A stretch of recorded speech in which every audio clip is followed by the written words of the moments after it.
ಮೊದಲನೇದಾಗಿ ಬೈಬಲ್ ಯಾಕೆ ಓದ್ಬೇಕು, ಹೇಗೆ ಓದ್ಬೇಕು ಅಂತ. ಯಾಕೆ ಈ ಮಾತುಗಳನ್ನ ಹೇಳ್ಬೇಕಾಗುತ್ತೆ ಅಂದ್ರೆ, ಇವತ್ತು ಕ್ರೈಸ್ತರು ಅಂತ ಕರೆಸಲ್ಪಡುವಂತ ಪ್ರತಿಯೊಬ್ರು ಬೈಬಲ್ ಹಿಡ್ಕೊಂತಾರೆ. ಆದ್ರೆ ಬೈಬಲ್ ಮಾತ್ರ ಅವ್ರ ಕೈಯಲ್ಲಿರುತ್ತೆ ಹೊರತು ಅವ್ರ ಮನಸ್ಸಲ್ಲಿರೋದಿಲ್ಲ. ಕೈಯಲ್ಲಿರುತ್ತೆ ಹೊರತು ಮನಸ್ಸಲ್ಲಿರೋದಿಲ್ಲ. ಪ್ರತಿಯೊಬ್ಬರಿಗೂ ನಾವು ಅದಕ್ಕೆ ಬೈಬಲ್ ರೀಡಿಂಗ್ ಕ್ಯಾಂಪೇನ್ ಮಾಡ್ತೀವಿ. 80% ಕ್ರಿಶ್ಚಿಯನ್ಸ್ ಚರ್ಚ್ಗೆ ಹೋಗುವಂತ ಬಿಲೀವರ್ಸ್ ಯಾರು ಬೈಬಲ್ ಓದೋದಿಲ್ಲ. ನೀವು ಬಹಳಷ್ಟು ಸಭೆಗಳಲ್ಲಿ ಸಭೆ ಹಿರಿಯರಂತ ಮಾಡಿರ್ತಾರೆ, ಚರ್ಚ್ ಎಲ್ಡರ್ಸ್ ಅಂತ. ಯಾವ ಚರ್ಚ್ ಎಲ್ಡರ್ಸ್ ಅಲ್ಲಿ ಪ್ರತಿಯೊಬ್ಬರಿಗೆ ಫಸ್ಟ್ ಕ್ವಾಲಿಫಿಕೇಶನ್, ನೀವು ಬೈಬಲ್ ಓದಿದ್ದೀರಾ ಮೊದಲು ಅಟ್ಲೀಸ್ಟ್ ಒಂದ್ಸಲ ಆದ್ರು. ಎಷ್ಟು ಮಂದಿ ಪಾಸ್ಟರ್ಗಳು ನಾವು ಹೋದ ಪ್ರತಿಯೊಂದು ಕಡೆ ಪಾಸ್ಟರ್ಸ್ಗಳಿಗೆ ಕೇಳೋ ಮೊದಲನೇ ಪ್ರಶ್ನೆ ಗೊತ್ತಾ, ನೀವು ಪೂರ್ತಿಯಾಗಿ ಬೈಬಲ್ ಓದಿದ್ದೀರಾ ಅಂತ. ನಾನು ಎಷ್ಟೋ ಪಾಸ್ಟರ್ಸ್ಗಳನ್ನು ನೋಡಿದೀನಿ, ಬರೇ ಹೊಸ ಒಡಂಬಡಿಕೆ ಓದಿ ಹಳೆ ಒಡಂಬಡಿಕೆ ಓದಿರೋದಿಲ್ಲ, ಒಂದ್ಸಲನೂ ಪೂರ್ತಿ ಬೈಬಲ್ ಓದೋದಿಲ್ಲ. ನೀವು ಯಾವ ತರ ಇನ್ನೊಬ್ಬರಿಗೆ ವಾಕ್ಯ ಸಾರ್ತೀರಿ? ಪ್ರತಿ ಒಬ್ರು ಬೈಬಲ್ ಮೊದಲನೇ ಸಲ ಓದ್ಲೇಬೇಕು. ಇವತ್ತು ಅನೇಕರಿಗೆ ಬೈಬಲ್ ಓದ್ರಿ ಅಂದ್ರೆ ಏನಂತಾರೆ, ಇದು ಅರ್ಥ ಆಗಲ್ಲ ಬ್ರದರ್ ಅಂತಾರ. ಯಾಕೆ ಅರ್ಥ ಆಗಲ್ರಿ? ಅರ್ಥ ಆಗೋ ರೀತಿಯಲ್ಲಿ ಓದಿದ್ರೆ ಅರ್ಥ ಆಗೇ ಆಗುತ್ತೆ. ಇಲ್ಲ, ಅರ್ಥ ಆಗೋವರೆಗೂ ಓದಬೇಕು. ಅರ್ಥ ಆಗಿಲ್ಲ ಅಂತ ಹಾಗೆ ಬಿಟ್ಬಿಡ್ತೀರಾ. ಒಂದು ದಿನ ಟ್ಯಾಬ್ಲೆಟ್ ತಗೊಂಡ್ ಕೂಡಲೇ ನಿಮ್ಗೆ ಆರಾಮಾಗ್ಲಿಲ್ಲ ಅಂದ್ರೆ ಟ್ಯಾಬ್ಲೆಟ್ ತಗೊಳ್ಳೋದೇ ಬಿಡ್ತೀರಾ. ಇಲ್ಲ, ಎಲ್ಲಿವರೆಗೂ ಟ್ಯಾಬ್ಲೆಟ್ ತಗೊಂತೀರ ಅಂದ್ರೆ ನೀವು ಆರಾಮ ಆಗೋವರೆಗೂ ತಗೊಂತೀರಾ. ಬೈಬಲ್ ಅರ್ಥ ಆಗೋವರೆಗೂ ಓದ್ತಾನೇ ಇರ್ಬೇಕು. ನಮ್ಮಲ್ಲಿ ಬಹಳಷ್ಟು ಜನಕ್ಕೆ ಬೇರೆಯವ್ರ ಜೊತೆ ಮಾತಾಡ್ಲಿಕ್ಕೆ ಟೈಮ್ ಇರುತ್ತೆ, ಪಕ್ಕದ ಮನೆಯವ್ರ ಜೊತೆ ಮಾತಾಡ್ಲಿಕ್ಕೆ ಟೈಮ್ ಇರುತ್ತೆ, ನ್ಯೂಸ್ ಪೇಪರ್ ಓದಕ್ ಟೈಮ್ ಇರುತ್ತೆ. ಆದ್ರೆ ಬೈಬಲ್ ಓದ್ರಂದ್ರೆ ಬೈಬಲ್ ಓದೋ ಸಮಯ ಬಂದಾಗ ಟೈಮ್ ಇಲ್ಲ ಬ್ರದರ್ ಅಂತಾರೆ. ಬೆಳಗ್ಗೆ ಎದ್ದು ಕೂಡಲೇ ಮುಖ ತೊಳ್ಕೊಳ್ಳೋದ್ರಿಂದ ಮುಂಚೆ ನ್ಯೂಸ್ ಪೇಪರ್ ಇಟ್ಕೊಂಡು ಹೋಗ್ತಾರೆ.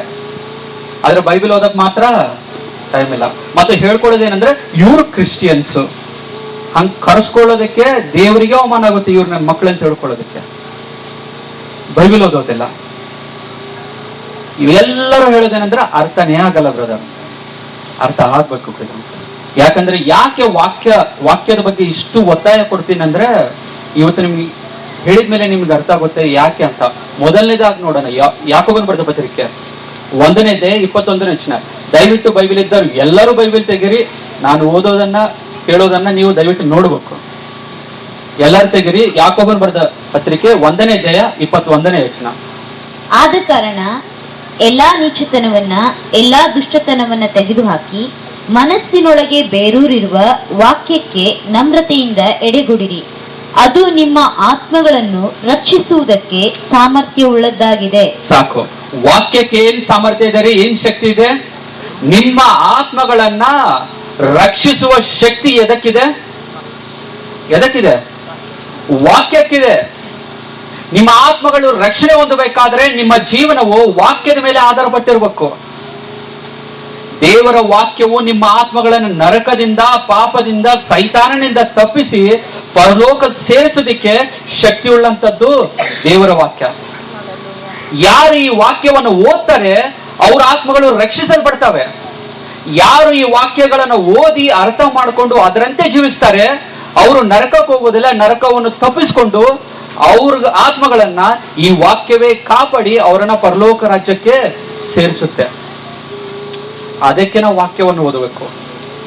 2ನೇದು ಇನ್ನೊಂದು ನೋಡಿ, ಯೋಹಾನ ಬರೆದ ಸುವಾರ್ತೆ 12ನೇ ಅಧ್ಯಾಯ 48ನೇ ವಚನವನ್ನು ನೋಡೋಣ.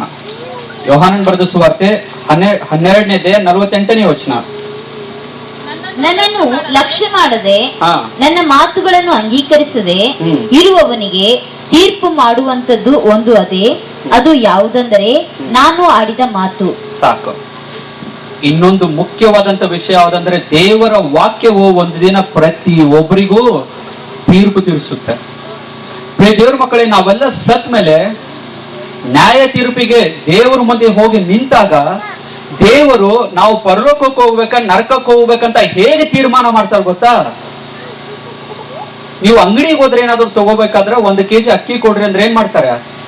ತೂಕ ಮಾಡ್ತಾರೆ. ಒಂದ್ ಕಡೆ 1 kg ಕಲ್ಲಿಟ್ಟು ಈ ಕಡೆ ಅಕ್ಕಿನ ಹಾಕ್ತಾರೆ. ಅಷ್ಟೇ ತೂಕ ಬರ್ಬೇಕು, ಕಡಿಮೆ ಬರಬಾರ್ದು.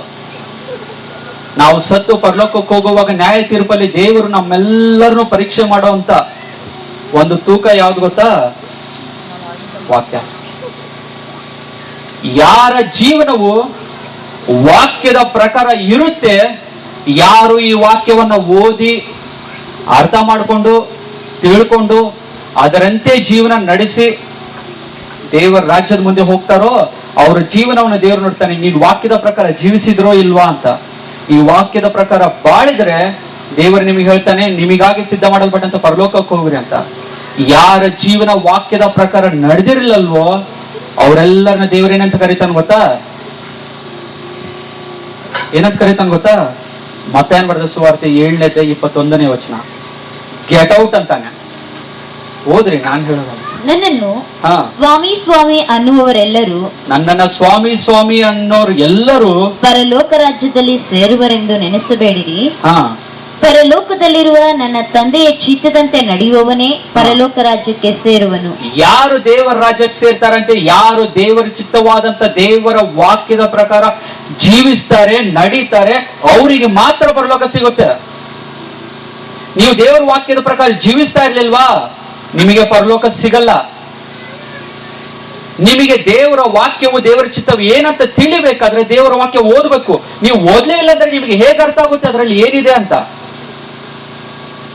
ನೀವು ವಾಕ್ಯವನ್ನು ಓದಿದ್ರೆ ಮಾತ್ರ ಅರ್ಥ ಆಗೋದು ಇದರಲ್ಲಿ ಏನಿದೆ, ಹೇಗೆ ಜೀವಿಸ್ಬೇಕಂತ. ನೀವು ಓದ್ಲಿಲ್ಲ ಅಂದ್ರೆ ಹೇಗೆ ಅರ್ಥ ಆಗುತ್ತೆ? ಓದ್ಬೇಕು, ಅದನ್ನ ಅರ್ಥ ಮಾಡ್ಕೋಬೇಕು. ಯಾರು ಕರ್ತನೆ ಕರ್ತನೆ ಇಲ್ಲ ಪ್ರಭು ಪ್ರಭು ಅಂತ ಪ್ರತಿ ಒಬ್ರು ದೇವರ ರಾಜ್ಯಕ್ಕೆ ಬರೋದಿಲ್ಲ. ಬರೇ ಆರಾಧನೆ ಮಾಡಿದ್ರೆ ಬರೋದಿಲ್ಲ, ಬರೇ ಪ್ರಾರ್ಥನೆ ಮಾಡಿದ್ರೆ ಬರೋದಿಲ್ಲ. ಆದ್ರೆ ನೀವು ಇವೆಲ್ಲ ಮಾಡ್ತಾ ಅದರ ಜೊತೆಗೆ ವಾಕ್ಯವನ್ನು ಓದಿ ಅರ್ಥ ಮಾಡ್ಕೊಂಡು ಅದರಂತೆ ಜೀವಿಸಿದ್ರೆ ಮಾತ್ರ ನಿಮಗೆ ಪರಲೋಕ ಸಿಗುತ್ತೆ. ಅವತ್ತು ಅನೇಕರು ಬರ್ತಾರೆ, ಏನಂತಾರೆ ನೋಡಿ, 27ನೇ ವರ್ಷದಿಂದ ಮುಂದೆ ಹೋಗೋಣ. ಸ್ವಾಮಿ ಸ್ವಾಮಿ, ನಿನ್ನ ಹೆಸರಿನ ಮೇಲೆ ನಾವು ಬೋಧನೆ ಹೇಳಲಿಲ್ಲವೇ? ನಿನ್ನ ಹೆಸರಿನ ಮೇಲೆ ದೆವ್ವಗಳನ್ನು ಬಿಡಿಸಲಿಲ್ಲವೇ? ನಿನ್ನ ಹೆಸರಿನ ಮೇಲೆ ಅನೇಕ ಮಹತ್ ಕಾರ್ಯಗಳನ್ನು ಮಾಡಲಿಲ್ಲವೇ ಎಂದು ಆ ದಿನದಲ್ಲಿ ಎಷ್ಟೋ ಜನರು ನನಗೆ ಹೇಳುವರು. ಆಗ ನಾನು ಅವರಿಗೆ, ನಾನಿಂದು ನಿಮ್ಮ ಗುರುತು ಕಾಣೆನು, ಧರ್ಮವನ್ನು ಮೀರಿ ನಡೆಯುವವರೇ ನನ್ನಿಂದ ತೊಲಗಿ ಹೋಗಿರಿ ಎಂದು ಎಲ್ಲರ ಮುಂದೆ ಹೇಳಿಬಿಡುವೆನು.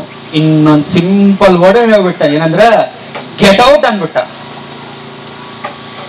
ನಾವೆಲ್ಲರೇನ್ ತಿಳ್ಕೊಂಡ್ವಿ, ದೇವರು ಪ್ರೀತಿ ಸ್ವರೂಪನು, ಕರುಣೆ ಉಳ್ಳವನು, ಏನು ಮಾಡಿದ್ರು ಪರಲೋಕ ಕೊಡ್ತಾನೆ ಅಂತ. ಆದ್ರೆ ನೀವು ಭೂಮಿ ಮೇಲೆ ಬದುಕಿರೋವರೆಗೂ ಮಾತ್ರ ಆತನ ಪ್ರೀತಿ ಸ್ವರೂಪನ ಕಾಣಿಸ್ತಾನೆ. ನೀವು ಸತ್ ಮೇಲೆ ಆತನ ಮುಖ ನೋಡಕ್ಕೆ ನಿಮ್ ಕಣ್ಣೆತ್ತಕ್ಕಾಗಲ್ಲ. ತೀರ್ಪು ತೀರಿಸುವಂತ ದೇವರಾತನು ಏನಂದ, ನಿಮ್ಮ ಜೀವನ ವಾಕ್ಯದ ಪ್ರಕಾರ ಎಲ್ಲ ಗೆಟ್ ಔಟ್ ಅಂದ. ಎಲ್ಲಿಗೆ ಹೋಗ್ಬೇಕು? ನರಕಕ್ಕೆ ಹೋಗ್ರಿ ಅಂದ. ಇವತ್ತು ಎಷ್ಟು ಜನ ನಮ್ಮ ಜೀವನದಲ್ಲಿ, ಎಷ್ಟು ಜನ ಇವತ್ತು ವಾಕ್ಯವನ್ನು ನಿಮ್ಮ ಮುಂದೆ ಇಟ್ಟು ಬೈಬಲ್ ಹಿಡ್ಕೊಂಡಿದ್ದೀರಿ? ಈ ಬೈಬಲ್ ಪ್ರಕಾರ ನೀವು ನಡೀತಾ ಇದ್ದಾರೆ, ನಿಮ್ ಜೀವನ ಬೈಬಲ್ ಪ್ರಕಾರ ಇದೆಯಾ ಅಂತ ಒಂದ್ಸಲ ನಿಮ್ಮ ನೀವು ಪರೀಕ್ಷೆ ಮಾಡ್ಕೊಳ್ಳಿ. ಏನ್ ಮಾಡ್ತೀವಿ? ಯಾರಿಗೂ ಧೈರ್ಯ ಇಲ್ಲ. ಯಾಕೆ? ನಾವು ಅದರ ಪ್ರಕಾರ ನಡೀತಾ ಇಲ್ಲ. ಎಷ್ಟು ದುಃಖಕರವಾದಂತ ವಿಷಯ. ನಾವು ದೇವರ ಚಿತ್ತವೇನೆಂದು ಅರಿತು ಅದರ ಪ್ರಕಾರ ನಡಿಬೇಕು. ಸರಿ, ಕೆಲವೊಬ್ರು ಓದ್ತಾರೆ. ಹೇಗೆ ಓದ್ತಾರೆ ಅಂದ್ರೆ ಸೆಲೆಕ್ಟೆಡ್ ರೀಡಿಂಗ್ ಅಷ್ಟೇ. ಹೊಸ ಒಡಂಬಡಿಕೆ ಅಷ್ಟೇ ಓದ್ತಾರೆ. ಹಳೆ ಒಡಂಬಡಿಕೆ ಅಂದ್ರೆ ನಿದ್ದೆ ಬರ್ತೈತೆ, ಅರ್ಥ ಆಗಲ್ಲ ಬ್ರದರ್, ನಾವು ಓದೋದೆಲ್ಲ ಬಿಟ್ಬಿಟ್ಟಿನಿ, ಬರೀ ಹೊಸ ಒಡಂಬಡಿಕೆ ಓದ್ತಾರೆ. ಇನ್ನು ಕೆಲವೊಬ್ರು, ನನಗೆ ಯೋಹಾನನ್ ಬರೆದ ಸುವಾರ್ತೆ ಅಂದ್ರೆ ಬಹಳ ಇಷ್ಟ, ಬರೇ ಯೋಹಾನನ್ ಬರೆದ ಸುವಾರ್ತೆ ಓದೋದು. ಕೆಲವೊಬ್ರು ಜ್ಞಾನೋಕ್ತಿಗಳು ಇಷ್ಟ, ಬರೀ ಜ್ಞಾನೋಕ್ತಿಗಳೋದು. ಕೀರ್ತನೆ ಇಷ್ಟ, ಬರೇ ಕೀರ್ತನೆ ಓದೋದು, ಬೇರೆ ಪುಸ್ತಕ ಓದೋದೇ ಇಲ್ಲ. ಅದನ್ನ ಹೇಳ್ತಿದ್ದಲ್ಲ, ಉಪ್ಪಿನಕಾಯಿ ಅಂದ್ರೆ ನಿಮ್ಗೆ ಇಷ್ಟ ಇರ್ಬೋದು, ಆದ್ರೆ ಉಪ್ಪಿನಕಾಯಿ ಇಷ್ಟ ಅಂತ ಹೇಳಿ ಇಡೀ ಊಟದಲ್ಲಿ ಉಪ್ಪಿನಕಾಯಿ ತಿಂತೀರಾ? ನಿಮಗೆ ಹೇಳುವ ಎಲ್ಲಾ ಮಾತುಗಳಿಗೆ. ಯಾವ ಮಾತುಗಳು? ಆತನ ಹೇಳುವಂತ ಎಲ್ಲಾ ಒಂದು ಮಾತುಗಳ, ಎಲ್ಲ ಮಾತುಗಳು ವರೆಗೂ ಎಲ್ಲ ಓದ್ಬೇಕು, ಎಲ್ಲ ಅರ್ಥ ಮಾಡ್ಕೋಬೇಕು. ನನಗೆ ಅರ್ಥ ಆಗಲ್ಲ ಅಂದ್ರೆ ಅರ್ಥ ಮಾಡ್ಕೋರಿ. ಯಾಕಂದ್ರೆ ಇಲ್ಲಾಂದ್ರೆ ನಿಮಗೆ ಪರಲೋಕ ರಾಜ್ಯ ಸಿಗಂಗಿಲ್ಲ. ಎಲ್ಲ ಮಾತುಗಳನ್ನ ಯಾಕೆ ಎಷ್ಟು ಒತ್ತಾಯ ಮಾಡಿ ಹೇಳ್ತಾರೆ? ಇನ್ನೊಂದು ಮಾತಲ್ಲಿ ಹೇಳ್ಬೇಕಂದ್ರೆ, ಯೇಸು ಕ್ರಿಸ್ತನನ್ನ ಸೈತಾನನ ಶೋಧಿಸ್ಲಿಕ್ಕೆ ಬಂದಾಗೂ ಈ ಕಲ್ಲುಗಳನ್ನ ನೀನ್ ರೊಟ್ಟಿ ಮಾಡ್ಕೊಂಡು ತಿನ್ನಂದಾಗ ಯೇಸು ಕ್ರಿಸ್ತನ್ ಏನಂದ? ಮನುಷ್ಯನ ರೊಟ್ಟಿಯಿಂದ ಮಾತ್ರ ಜೀವಿಸೋದಿಲ್ಲ, ದೇವರ ಬಾಯಿಂದ ಬರುವ ಪ್ರತಿ ಒಂದು ಮಾತು. ಬರೇ ಮಾತಲ್ಲ, ಪ್ರತಿ ಒಂದು ಮಾತಿಂದ. ಅಂದ್ರೆ ಪ್ರತಿ ಒಂದು ಮಾತು ಮುಖ್ಯ, ಕೆಲವೊಂದು ಮಾತಲ್ಲ. ಇವತ್ತು ನಾವೇನ್ ಮಾಡ್ತಾ ಇದೀವಿ ಅಂದ್ರೆ ನಮ್ಗೆ ಇಷ್ಟ ಬಂದಿದ್ದಷ್ಟೇ ತಗೊಂಡು ಉಳಿದಿದ್ ಬಿಡ್ತಾ ಇದೀವಿ. ಇದೇನು ಹೋಟೆಲ್ ಅಲ್ಲ, ಹೋಗಿ ನಿಮಗೆ ಇಷ್ಟ ಬಂದಿದ್ದು ತಿಂದು ಉಳಿದಿದ್ದೆಲ್ಲ ಬಿಟ್ಟು ಬರಕ್ಕೆ. ಎಲ್ಲ ಓದಬೇಕು, ಅರ್ಥ ಮಾಡ್ಕೋಬೇಕು. ಇವತ್ತು ನಾವು ಅನೇಕರು ವಾಕ್ಯದಲ್ಲಿ ಮನೆಯಲ್ಲಿ ಬಂಗಾರದ ವಚನ ಅಂತ ಹಾಕೊಂಡಿರ್ತೀವಿ ಗೋಡೆ ಮೇಲೆ. ಬರೀ ಆಶೀರ್ವಾದಗಳಿರುವಂತ ವಚನಗಳನ್ನ ಹಾಕೊಂತೀವಿ ಹೊರತು ಉಳಿದಿದ್ದು ಯಾವುದು ತಲೆ ಕೆಡಿಸ್ಕೊಳ್ಳಲ್ಲ. ದೇವರು ನಿಮ್ಮನ್ನ ಆಶೀರ್ವದಿಸ್ತಾನೆ, ಬಂಗಾರದ ವಾಕ್ಯ ಹಾಕೋರಿ. ಇನ್ನೊಂದು, ದೇವರು ನಿಮ್ಮನ್ನ ನಿಮ್ಮ ಮನೆಯವ್ರನ್ನ ಆಶೀರ್ವದಿಸ್ತಾನೆ, ಹಾಕೋರಿ ಅದನ್ನ. ಬಂಗಾರದ ವಾಕ್ಯ ಅಂತ ಹೇಳ್ಕೊಂಡು ಕೆಲವೊಂದು ಮಾತುಗಳನ್ನು ತಗೊಂಡು ಉಳಿದಿದ್ದನ್ನು ಬಿಟ್ವಿ. ಅಂದ್ರೆ ಉಳಿದಿದ್ದೆಲ್ಲ ಬಂಗಾರ ಅಲ್ವಾ? ಅಂದ್ರೆ ಉಳಿದಿದ್ದೆಲ್ಲ ದೇವರ ವಾಕ್ಯ ಅಲ್ವಾ? ಆದಿ ಕಾಂಡದ ಮೊದಲನೇ ಪ್ರಕಟಣೆವರೆಗೂ ಎಲ್ಲಾನು ದೇವರ ವಾಕ್ಯನೇ, ಯಾವುದನ್ನ ಬಿಡಬಾರ್ದು. ಅದಕ್ಕೆ ಪ್ರತಿ ಒಂದು ಮಾತನ್ನಂತ ಹೇಳಿ ದೇವರಷ್ಟು ಒತ್ತಾಯ ಮಾಡಿ ಹೇಳೋದು, ಪ್ರತಿ ಒಂದು ಮಾತು. ಅದು ಇದು ಅಲ್ಲ.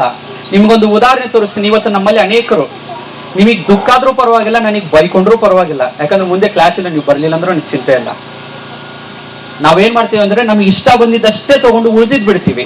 ಇದಕ್ಕೊಂದು ಉದಾಹರಣೆ ತೋರಿಸ್ತೇನೆ ನಿಮ್ಗೆ.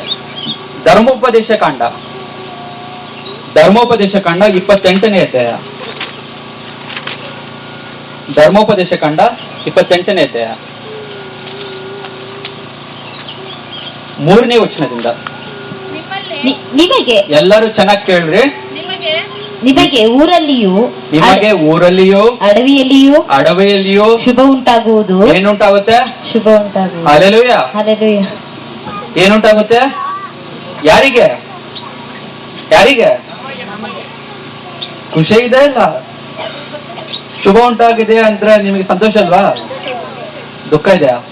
ನಿಮ್ಮ ಊರಲ್ಲಿ ಎಲ್ಲ ಕಡೆ ಶುಭ ಉಂಟಾಗುತ್ತೆ ಮುಂದೆ. ನಿಮ್ಮ ಸಂತಾನ ವ್ಯವಸಾಯಗಳಿಗೂ ದನ ಕುರಿ ಮುಂತಾದ ಪಶುಗಳಿಗೂ ಶುಭ ಉಂಟಾಗುವುದು. ನಿಮ್ಮ ಪುಟ್ಟಿಗಳಿಗೂ ಕೊಣವಿಗಳಿಗೂ ಶುಭ ಉಂಟಾಗುವುದು. ನೀವು ಕೆಲಸಕ್ಕೆ ಹೋಗುವಾಗಲೂ ಬರುವಾಗಲೂ ಶುಭ ಉಂಟಾಗುವುದು. ಅವನು ಮಾಡುವನು. ಅವರು ಒಂದೇ ದಾರಿಯಿಂದ ನಿಮ್ಮ ಮೇಲೆ ಬಂದರೂ ಆಗುವಂತೆಯೂ ನಿಮ್ಮ ದೇವರಾದ ಯೆಹೋವನು ನಿಮಗೆ ಶುಭವನ್ನು ಅನುಗ್ರಹಿಸುವನು. ಹಲ್ಲೆಲೂಯ. ನಾವು ಆಶೀರ್ವಾದಗಳನ್ನೆಲ್ಲ ಕೇಳ್ತೀವಿ. ದೇವರು ನಿಮ್ಮನ್ನು ಆಶೀರ್ವದಿಸ್ತಾನೆ. ಇವತ್ತು ನಿಮಗೆ ಯಾರಿಗೆ ಮಕ್ಕಳಿಲ್ಲ ಮಕ್ಕಳು ಕೊಡ್ತಾನೆ, ನಿಮಗೆ ಯಾರಿಗೆ ಆರಾಮಿಲ್ಲ ದೇವರು ಆರಾಮ್ ಮಾಡ್ತಾನೆ, ಎಲ್ಲ ಒಳ್ಳೇದು. ಇವೆಲ್ಲ ಆಶೀರ್ವಾದಗಳು ಬಹಳ ಚೆನ್ನಾಗಿದ್ದಾವೆ. ನಾವೇನ್ ಮಾಡಿದೀವಿ, ಬರೀ ಬೇಕಾಗಿದ್ದು ತಗೊಂಡು ಉಳಿದಿದ್ ಬಿಟ್ವಿ.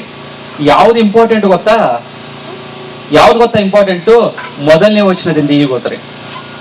ನೀವು ನಿಮ್ಮ ದೇವರಾದ ಯೆಹೋವನ ಮಾತನ್ನು ಶ್ರದ್ಧೆಯಿಂದ ಕೇಳಿ, ನಾನು ಈಗ ನಿಮಗೆ ಬೋಧಿಸುವ ಆತನ ಆಜ್ಞೆಗಳನ್ನೆಲ್ಲ ಅನುಸರಿಸಿ ನಡೆದರೆ ಆತನು ಭೂಮಿಯ ಮೇಲಿರುವ ಎಲ್ಲಾ ಜನಾಂಗಗಳಿಗಿಂತಲೂ ನಿಮ್ಮನ್ನು ಉನ್ನತ ಸ್ಥಿತಿಗೆ ತರುವನು. ಸಾಕು. ಯಾವಾಗ ಈ ಆಶೀರ್ವಾದ ಉಂಟಾಗುತ್ತೆ ಹೇಳಿ? ಈಗ ಸುಮ್ಮನೆ ಚರ್ಚೆಗೆ ಬಂದ್ರಣ. ಯಾವಾಗ ನೀವು ದೇವರ ವಾಕ್ಯದ ಎಲ್ಲಾ ಆಜ್ಞೆಗಳನ್ನ ಕೈಗೊಂಡು ನಡೀತಿರೋ ಆವಾಗ ಈ ಆಶೀರ್ವಾದ. ಅದು ಬೇಡ, ಆಜ್ಞೆಗಳನ್ನ ಪಾಲಿಸೋದು ಬೇಡ, ಆಶೀರ್ವಾದ ಮಾತ್ರ ಬೇಕು. ಹಲ್ಲೆಲೂಯ. ಅರ್ಥ ಆಗ್ತಾ ಇದೆ? ಕನ್ನಡದಲ್ಲಿ ಮಾತಾಡ್ತೇನೆ, ಅನ್ಯ ಭಾಷೆಯಲ್ಲಿ ಮಾತಾಡ್ತೇವೆ ಎಲ್ಲರಿಗೂ. ನಾವೇನ್ ಮಾಡ್ತಾ ಇದೀವಿ ಅಂದ್ರೆ, ವಾಕ್ಯದಲ್ಲಿ ಆಶೀರ್ವಾದ ನಮಗೆ ಯಾರುತ್ತೆ, ಕೊಡ್ರಿ ಬರೀ ಯಾವ್ದು ಬರೋದಿದೆ ಎಲ್ಲ ತಗೊಂಡ್ಬಿಡೋದು. ಯಾವ್ದು ನಾವು ಆಜ್ಞೆಗಳನ್ನು ಪಾಲಿಸ್ಬೇಕು ಅದು ಬೇಡ. ಈ ಆಶೀರ್ವಾದಗಳು ಎಲ್ಲ ನಿಮಗೆ ಬರ್ಬೇಕಾದ್ರೆ ನೀವು ದೇವರ ವಾಕ್ಯದ ಪ್ರಕಾರ ಏನ್ ಮಾಡಬೇಕು? ನಡಿಬೇಕು. ಎಷ್ಟು ಮಂದಿ ನಡೀತಾ ಇದೀವಿ? ದೇವರ ವಾಕ್ಯದ ಪ್ರಕಾರ ನಡಿಲಾರ್ದೆ ಇದ್ದಂತ ನಿಮಗೆ ಯಾಕ್ಬೇಕು ಆಶೀರ್ವಾದ? ತಂದೆ ಸತ್ತಾಗ ಬರಂಗಿಲ್ಲ, ಮಣ್ ಮಾಡಕ್ ಬರಂಗಿಲ್ಲ, ಆದ್ರೆ ಆಸ್ತಿ ಹಂಚೋಗೋ ಬರುವಂತ ಮಕ್ಕಳ ತರ ಇಂಥವ್ರೆಲ್ಲರೂ. ನಾವು ದೇವರ ವಾಕ್ಯದ ಪ್ರಕಾರ ನಡೆದ್ರೆ ನಿಮ್ಗೆ ಏನ್ ಸಿಗುತ್ತೆ? ವಾಕ್ಯ ಸಿಗುತ್ತೆ. ಯಾಕೆ ಈ ಉದಾಹರಣೆ ಕೊಡ್ತಾ ಇದೀನಿ ಅಂದ್ರೆ, ನಮಗೆ ಇಷ್ಟ ಬಂದಿದ್ದು ತಗೊಂಡು ಯಾವ್ದು ಕಷ್ಟ ಅನ್ಸುತ್ತೆ ಅದನ್ನ ಬಿಡ್ತಾ ಇದೀವಿ ಇವತ್ತು. ಅದಕ್ಕೆ ಆಶೀರ್ವಾದ ಇಲ್ಲ. ಇನ್ನು ಇಲ್ಲೇ ನಿಲ್ಬಾರ್ದ, ನಾವು ಇನ್ನು ಮುಂದೆ ಹೋಗ್ಬೇಕು. ಒಂದು ವೇಳೆ ಸರಿ ನನಗೆ ಆಶೀರ್ವಾದನೂ ಬೇಡ, ಆಜ್ಞೆಗಳನ್ನ ಪಾಲಿಸೋದು ಬೇಡ ಅಂತ ಕೆಲವೊಬ್ರು. ನಿಮಗೇನಾಗುತ್ತೆ ಗೊತ್ತಾ? ಅದೇ ಎಲ್ಲಿಂದ ಅಂದ್ರೆ 15ರಿಂದ ಹೋದ್ರಿ. ಆದರೆ ಎಲ್ಲರೂ ಚೆನ್ನಾಗಿ ಕೇಳ್ಬೇಕು. ಆದರೆ ನೀವು ನಿಮ್ಮ ದೇವರಾದ ಯೆಹೋವನ ಮಾತಿಗೆ ಕಿವಿಗೊಡದೆ ನಾನು ಈಗ ನಿಮಗೆ ಬೋಧಿಸುವ ಆಜ್ಞಾವಿಧಿಗಳನ್ನು ಅರಿಸದೆ ಹೋದರೆ ಈ ಅಶುಭಗಳು ನಿಮಗೆ ಪ್ರಾಪ್ತವಾಗುವುದು. ಇದು ಓದ್ತೀವ, ಅಶುಭ ಅನ್ನೋದು ಓದ್ತೀವ, ಆಶೀರ್ವಾದ ಓದಿ ಇದನ್ನ ಬಿಟ್ಬಿಟ್ವಿ. ಒಂದು ವೇಳೆ ವಾಕ್ಯದ ಪ್ರಕಾರ ನಡೀಲಿಲ್ಲ ಅಂದ್ರೆ ಏನಾಗುತ್ತೆ? ಏನಾಗ್ತೈತೆ ನೋಡೋಣ ಅಂತ ಅನ್ಸ್ತೈತಾ? ಏನಾಗ್ತೈತೋ ನೋಡ್ರಿ. ಈಗ ನಿಮಗೆ ಹಾ ಊರಲ್ಲಿಯೂ ಅಡವಿಯಲ್ಲಿಯೂ ಅಶುಭ ಉಂಟಾಗುವುದು. ಏನುಂಟಾಗ್ತೈತಿ? ಅಶುಭ. ಯಾರು ವಾಕ್ಯದ ಪ್ರಕಾರ ನಡಿಂಗಲ್ಲಿ ಏನಾಗ್ತೈತಿ? ಶಾಪ ಬರ್ತೈತಿ. ಏನು ಮಾಡಿದ್ರು ಫೇಲೆ. ಮುಂದೆ ನಿಮ್ಮ ಹುಟ್ಟಿಗಳಿಗೂ ಕೊಳವಿಗಳಿಗೂ ಅಶುಭ ಉಂಟಾಗುವುದು. ನಿಮ್ಮ ಸಂತಾನ ವ್ಯವಸಾಯಗಳಿಗೂ ದನ ಕುರಿಗಳಿಗೂ ಅಶುಭ ಉಂಟಾಗುವುದು. ನೀವು ಕೆಲಸಕ್ಕೆ ಹೋಗುವಾಗಲೂ ಬರುವಾಗಲೂ ಅಶುಭ ಉಂಟಾಗುವುದು. ಅರ್ಥ ಏನ್ ಗೊತ್ತಾ? ನಾವು ಒಂದಷ್ಟೇ ನೋಡೋದು, ಯಾವುದು? ಆಶೀರ್ವಾದ ಬರೋದು. ಆಜ್ಞೆಗಳ ಪ್ರಕಾರ ನಡೆದಿಲ್ಲ ಅಂದ್ರೆ ಏನಾಗ್ತೈತಿ? ಇದರ ಬಗ್ಗೆ ಪ್ರಸಂಗಗಳನ್ನು ಕೇಳ್ತೀವ. ಇದಕ್ಕೆ ಎಲ್ಲ ಮಾತುಗಳನ್ನ ಅಂತ ಹೇಳಿದ್ ಯಾಕಂದ್ರೆ ಎಲ್ಲನೂ ಓದ್ಬೇಕು. ನಮ್ಗೆ ಇಷ್ಟ ಬಂದಿದ್ದ ಆಶೀರ್ವಾದಗಳನ್ನ ತಗೊಂಡು ಉಳಿದಿದ್ದು ಬಿಟ್ರೆ ಉಳಿದಿದ್ದು ಯಾರು ತಗೊಂತಾರೆ? ಇಲ್ಲ ನೀವು ಏಸವಂತರಾಗ್ಬಿಡ್ತೀರಿ. ಪ್ರಿಯ ಮಕ್ಕಳೇ, ವಾಕ್ಯದಲ್ಲಿ ಯಾವುದನ್ನು ಬಿಡಬಾರ್ದು.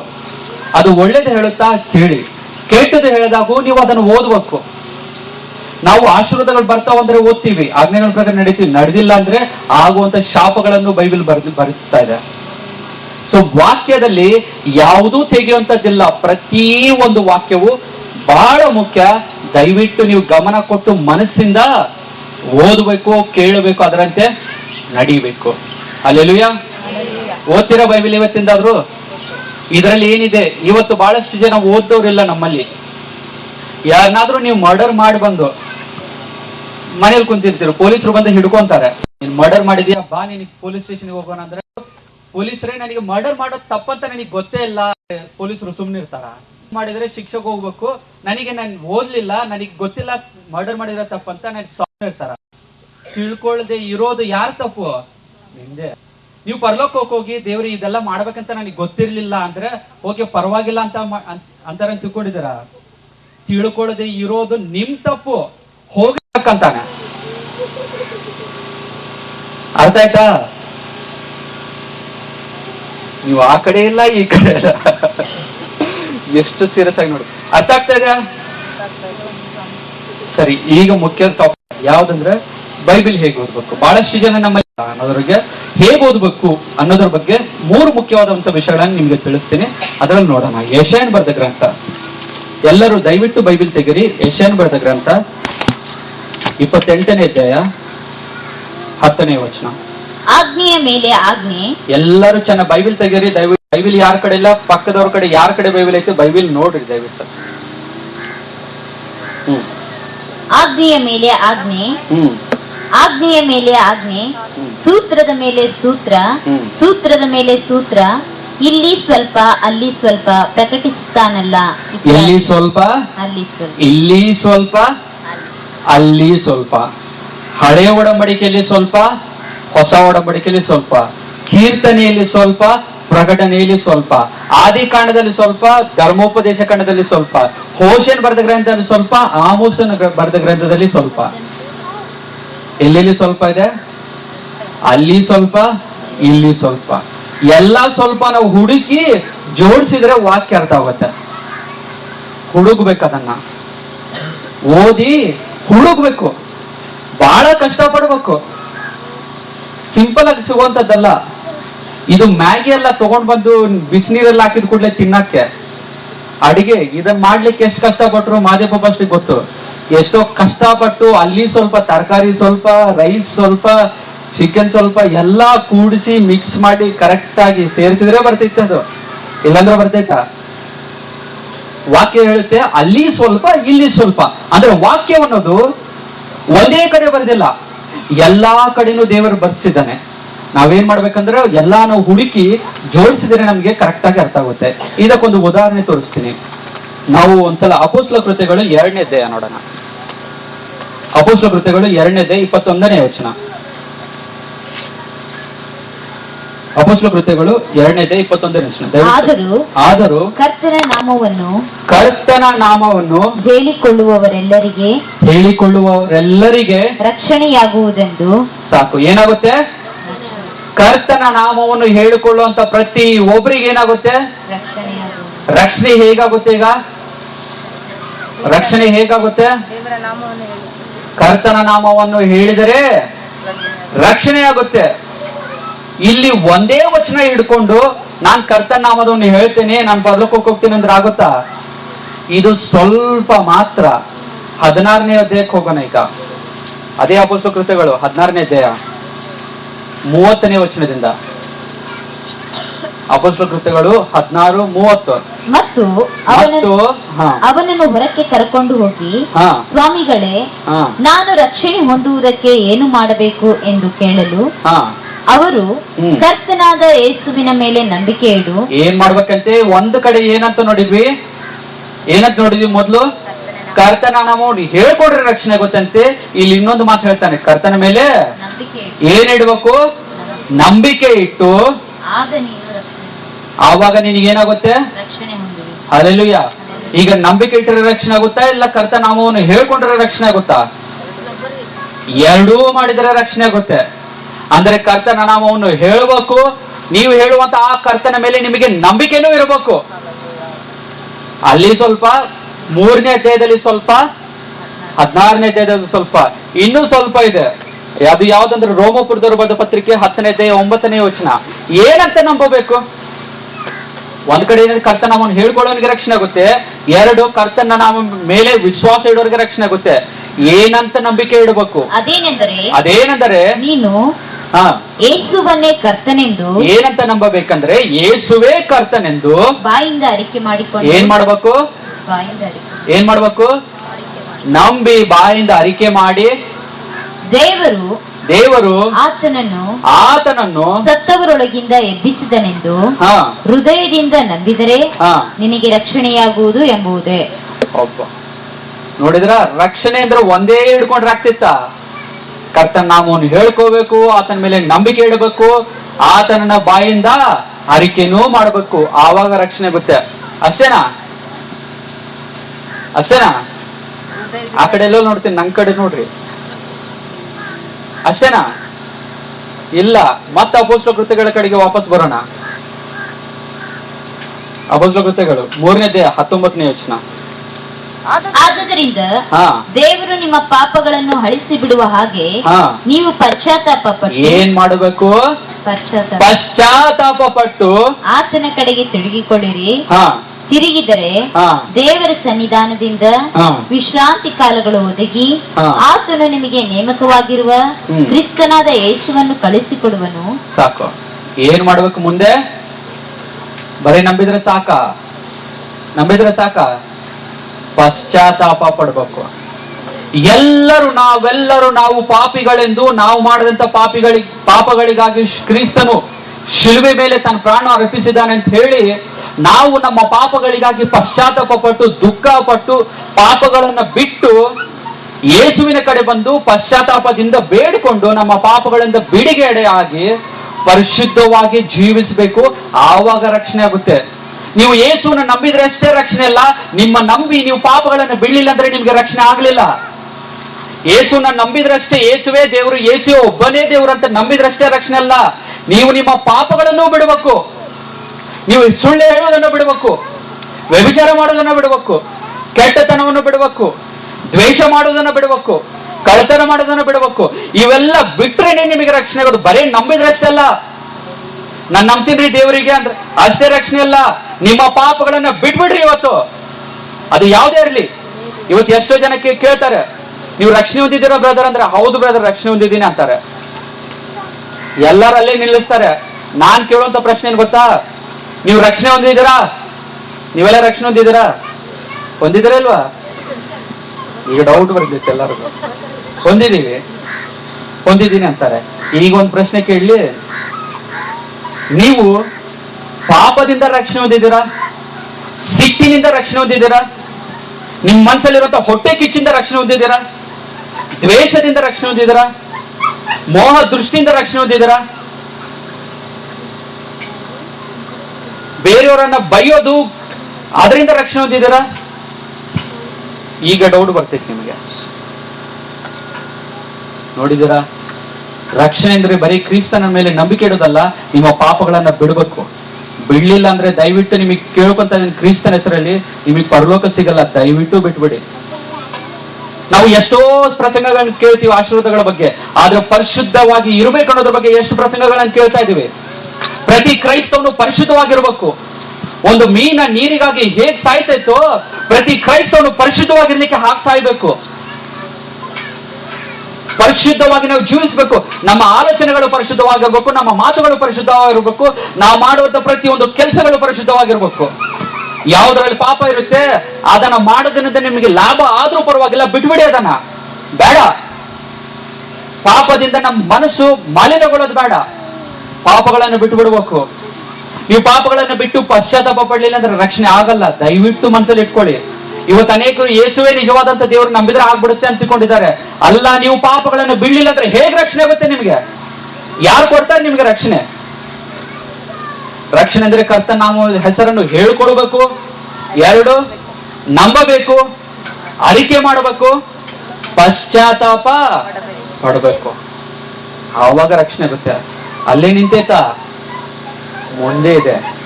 ಇದು ತೆಗೆಯೋ ಅವಶ್ಯಕತೆ ಎಲ್ಲ ಎಲ್ಲರಿಗೂ ಗೊತ್ತಿದೆ. ಮಾರ್ಕು 16:16 ಏನು? ನಂಬಿ ದೀಕ್ಷಾಸ್ನಾನ ಮಾಡಿಸಿಕೊಳ್ಳುವನು ರಕ್ಷಣೆ ಹೊಂದುವನು, ನಂಬದೆ ಹೋಗುವವನು ದಂಡನೆಗೆ ಗುರಿಯಾಗುವನು. ಸಾಕು. ನಂಬಿ ಅಲ್ಲೇ ನಿಂತ್ರೆ ಸಾಕ? ಇಲ್ಲ, ಮುಂದೆ ಏನ್ ಬರ್ಬೇಕು? ನೀವು ನಂಬಿರೋ ದೇವರ ಮೇಲೆ ನಂಬಿಕೆಯಿಂದ ನೀವೇನ್ ತಗೋಬೇಕು? ದೀಕ್ಷಾ ಸ್ನಾನ ತಗೋಬೇಕು. ತಂದೆ ಕುಮಾರ ಪವಿತ್ರ ಆತ್ಮನ ಮಧ್ಯದಲ್ಲಿ ನೀವು ದೀಕ್ಷಾ ಸ್ನಾನ ಮಾಡಿಸ್ಕೊಂಡ್ರೆ ಆವಾಗ ನಿಮ್ಗೆ ರಕ್ಷಣೆ ಆಗುತ್ತೆ. ನೋಡಿದ್ರೆ ರಕ್ಷಣೆ ಅಂದ್ರೆ ಅಲ್ಲಿ ಸ್ವಲ್ಪ ಇಲ್ಲಿ ಸ್ವಲ್ಪ ಅಂದ್ರೆ ಹೇಗಿದೆ ವಾಕ್ಯ ಅಂತ. ಅಲ್ಲೆಲ್ಲೂಯ್ಯ. ಎಷ್ಟು ಮಂದಿಗೆ ಅರ್ಥ ಆಗ್ತದೆ? ಒಂದ್ಸಲ ಕೈ ಐತ್ರಿ. ಯಾಕಂದ್ರೆ ನೀವು ನೋಡೋ ಸೀರಿಯಸ್ ಇಂದ ನನಗೇನು ಅರ್ಥ ಆಗಲ್ಲ. Very good. ಅರ್ಥ ಆಗ್ತಾ ಇದೆ ಅಲ್ಲ? ಬೋರ್ ಆಗ್ತಾ ಇದೆ? ಎಷ್ಟು ಮಂದಿಗೆ ಬೋರ್ ಆಗ್ತಾ ಇದೆ? Very good. ಅವ್ರಿಗೆ ಕನ್ನಡ ಬರಂಗಿಲ್ಲ. ದೇವ್ರ ಸ್ತೋತ್ರವಾಗ್ಲಿ. ನಾವು ಮುಂದೆ ಹೋಗೋಣ. ಅರ್ಥ ಆಗ್ತಾ ಇದೆಯಲ್ಲ? ಅಲ್ಲಿ ಸ್ವಲ್ಪ ಇಲ್ಲಿ ಸ್ವಲ್ಪ ಅಂದ್ರ ನೀವು ವಾಕ್ಯ ಓದುವಾಗ ಒಂದೇ ವಾಕ್ಯ ಹಿಡ್ಕೋಬಾರ್ದು, ಎಲ್ಲಾನು ಹುಡುಕ್ಬೇಕು. ಎಲ್ಲಾ ಹುಡುಕಿ ಆವಾಗ ನಾವು ಅರ್ಥ ಆಗುತ್ತೆ. ಇಲ್ಲೇ ನಿಂತ್ರೆ ಸಾಕ? ನಾನು ಈಗ ದೀಕ್ಷಾ ಸ್ನಾನ ತಗೊಂಡಿದ್ದೀನಿ. ಇವತ್ತು ನಾನು ಈ ಪ್ರಸಂಗ ಸಿದ್ಧ ಮಾಡುವಾಗ ಒಂದು ಪ್ರಶ್ನೆ ಹಾಕೊಂಡೆ ನನಗೆ. ಏನಂದ್ರೆ ಎಂತ ಪ್ರಶ್ನೆ ಗೊತ್ತಾ? ಇವತ್ತು ನಮ್ಮಲ್ಲಿ ಅನೇಕರು, ಒಂದು ಬ್ರದರ್ ಮಾತಾಡುವಾಗ ಅಂದ, ನೀವು ರಕ್ಷಣೆ ಹೊಂದಿದ್ರು ಬ್ರದರ್? ರಕ್ಷಣೆ ಹೊಂದಿದ್ದೀನಿ ಅಂದ್ರು. ಆದ್ರೆ ಅವ್ರು ಕುಡಿತಾ ಇದ್ರು, ಎಲ್ಲಾನು ಮಾಡ್ತಾ ಇದ್ರು. ನಾನ್ದೆ ನೀವು ರಕ್ಷಣೆ ಹೊಂದಿದ್ದೀನಿ ಅಂತೀಯಾ? ದೀಕ್ಷಾ ಸ್ನಾನ ತಗೊಂಡಿಯಾ? ಮತ್ತೆ ಯಾಕೆ ಇಂಥವೆಲ್ಲ ಮಾಡ್ತೀಯಾ ಅಂದೆ. ಇಲ್ಲ, ನಾವು ನಂಬಿ ದೀಕ್ಷೆ ತಗೊಂಡ್ರೆ ಸಾಕು, ನಾವು ಏನ್ ಪಾಪ ಮಾಡಿದ್ರು ದೇವ್ರು ತನ್ನ ಕೃಪೆಯಿಂದ ಕ್ಷಮಿಸಿ ನಮಗೆ ಪರಲೋಕ ಕೊಡ್ತಾನೆ ಅಂತ. ಅವಾಗ ನನಗೊಂದು ಪ್ರಶ್ನೆ ಉಂಟಾಯ್ತು. ಏನಂದ್ರೆ, can we lose our salvation ಅಂತ? ನಾವು ರಕ್ಷಣೆನ ಕಳ್ಕೋಬಹುದಾ ಅನ್ನೋ ಒಂದು ಪ್ರಶ್ನೆ ಬಂತು. ಹೋದೆ ಮನೆಗೆ. ಇಡೀ ರಾತ್ರಿ ಬೆಳಗ್ಗೆ 3 ಗಂಟೆವರೆಗೆ ಕುಂತು ಹುಡುಕ್ದೆ. ಎಲ್ಲ ಎಲ್ಲಿಂದ? ಆದಿ ಕಾಂಡದಿಂದ ಪ್ರಕಟಣೆವರೆಗೆಲ್ಲ ಹುಡುಕ್ತೆ. ಏನ್ ಗೊತ್ತಾ? ರಕ್ಷಣೆನ ನಾವು ಕಳ್ಕೋಬಹುದಾ ಅಂತ. ನಿಮಗೇನ್ ಅನ್ಸುತ್ತೆ? ವಾಕ್ಯ ನೋಡೋಣ. ಕೊರಿಂಥಿಗೆ ಬರೆದ ಮೊದಲನೇ ಪತ್ರಿಕೆ 10ನೇ ಅಧ್ಯಾಯ 12ನೇ ವಚನ.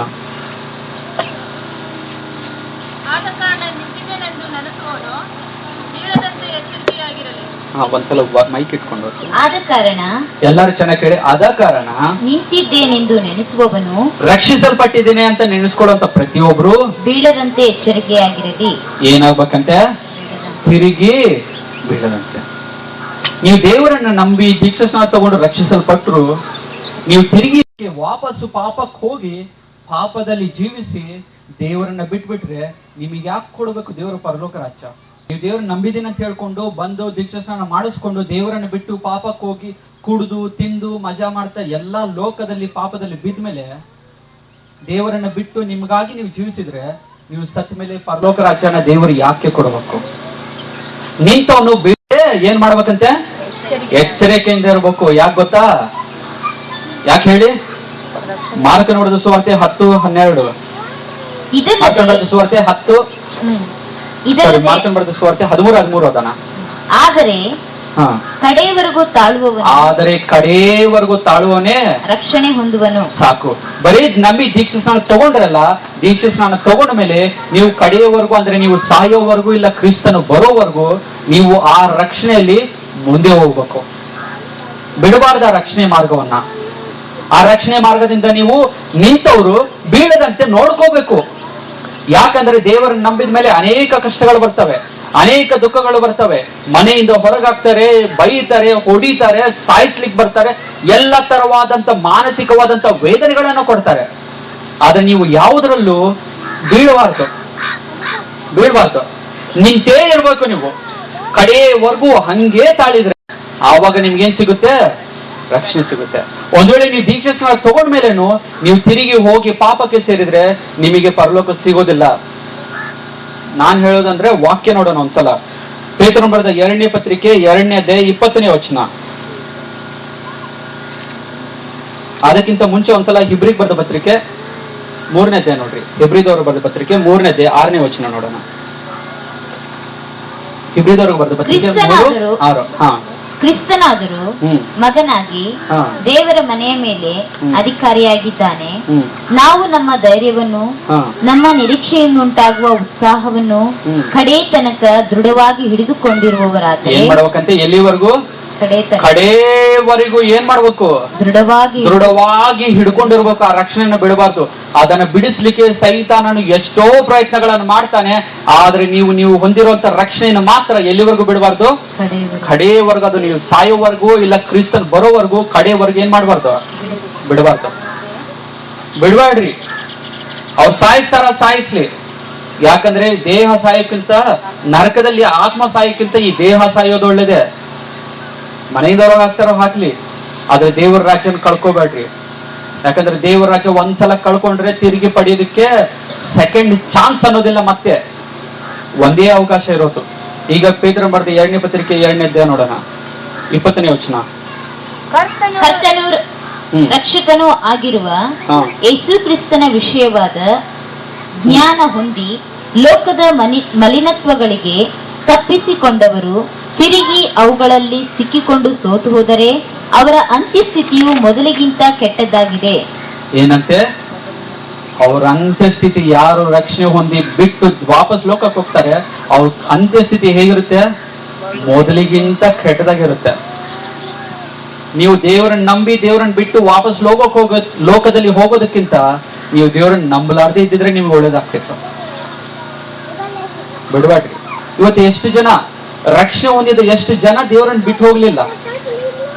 ನಿಮ್ಮ ಸಭೆಗಳನ್ನೇ ನೋಡಿದ್ರೆ 10 ವರ್ಷಗಳ ಹಿಂದೆ ಇದ್ದಂತ ವಿಶ್ವಾಸಿಗಳು ಇವತ್ತು ನಮ್ಮ ಸಭೆಗಳಿಗೆ ಬರ್ತಾ ಇಲ್ಲ. ಏನಾಗಿದೆ ಅವ್ರಿಗೆ?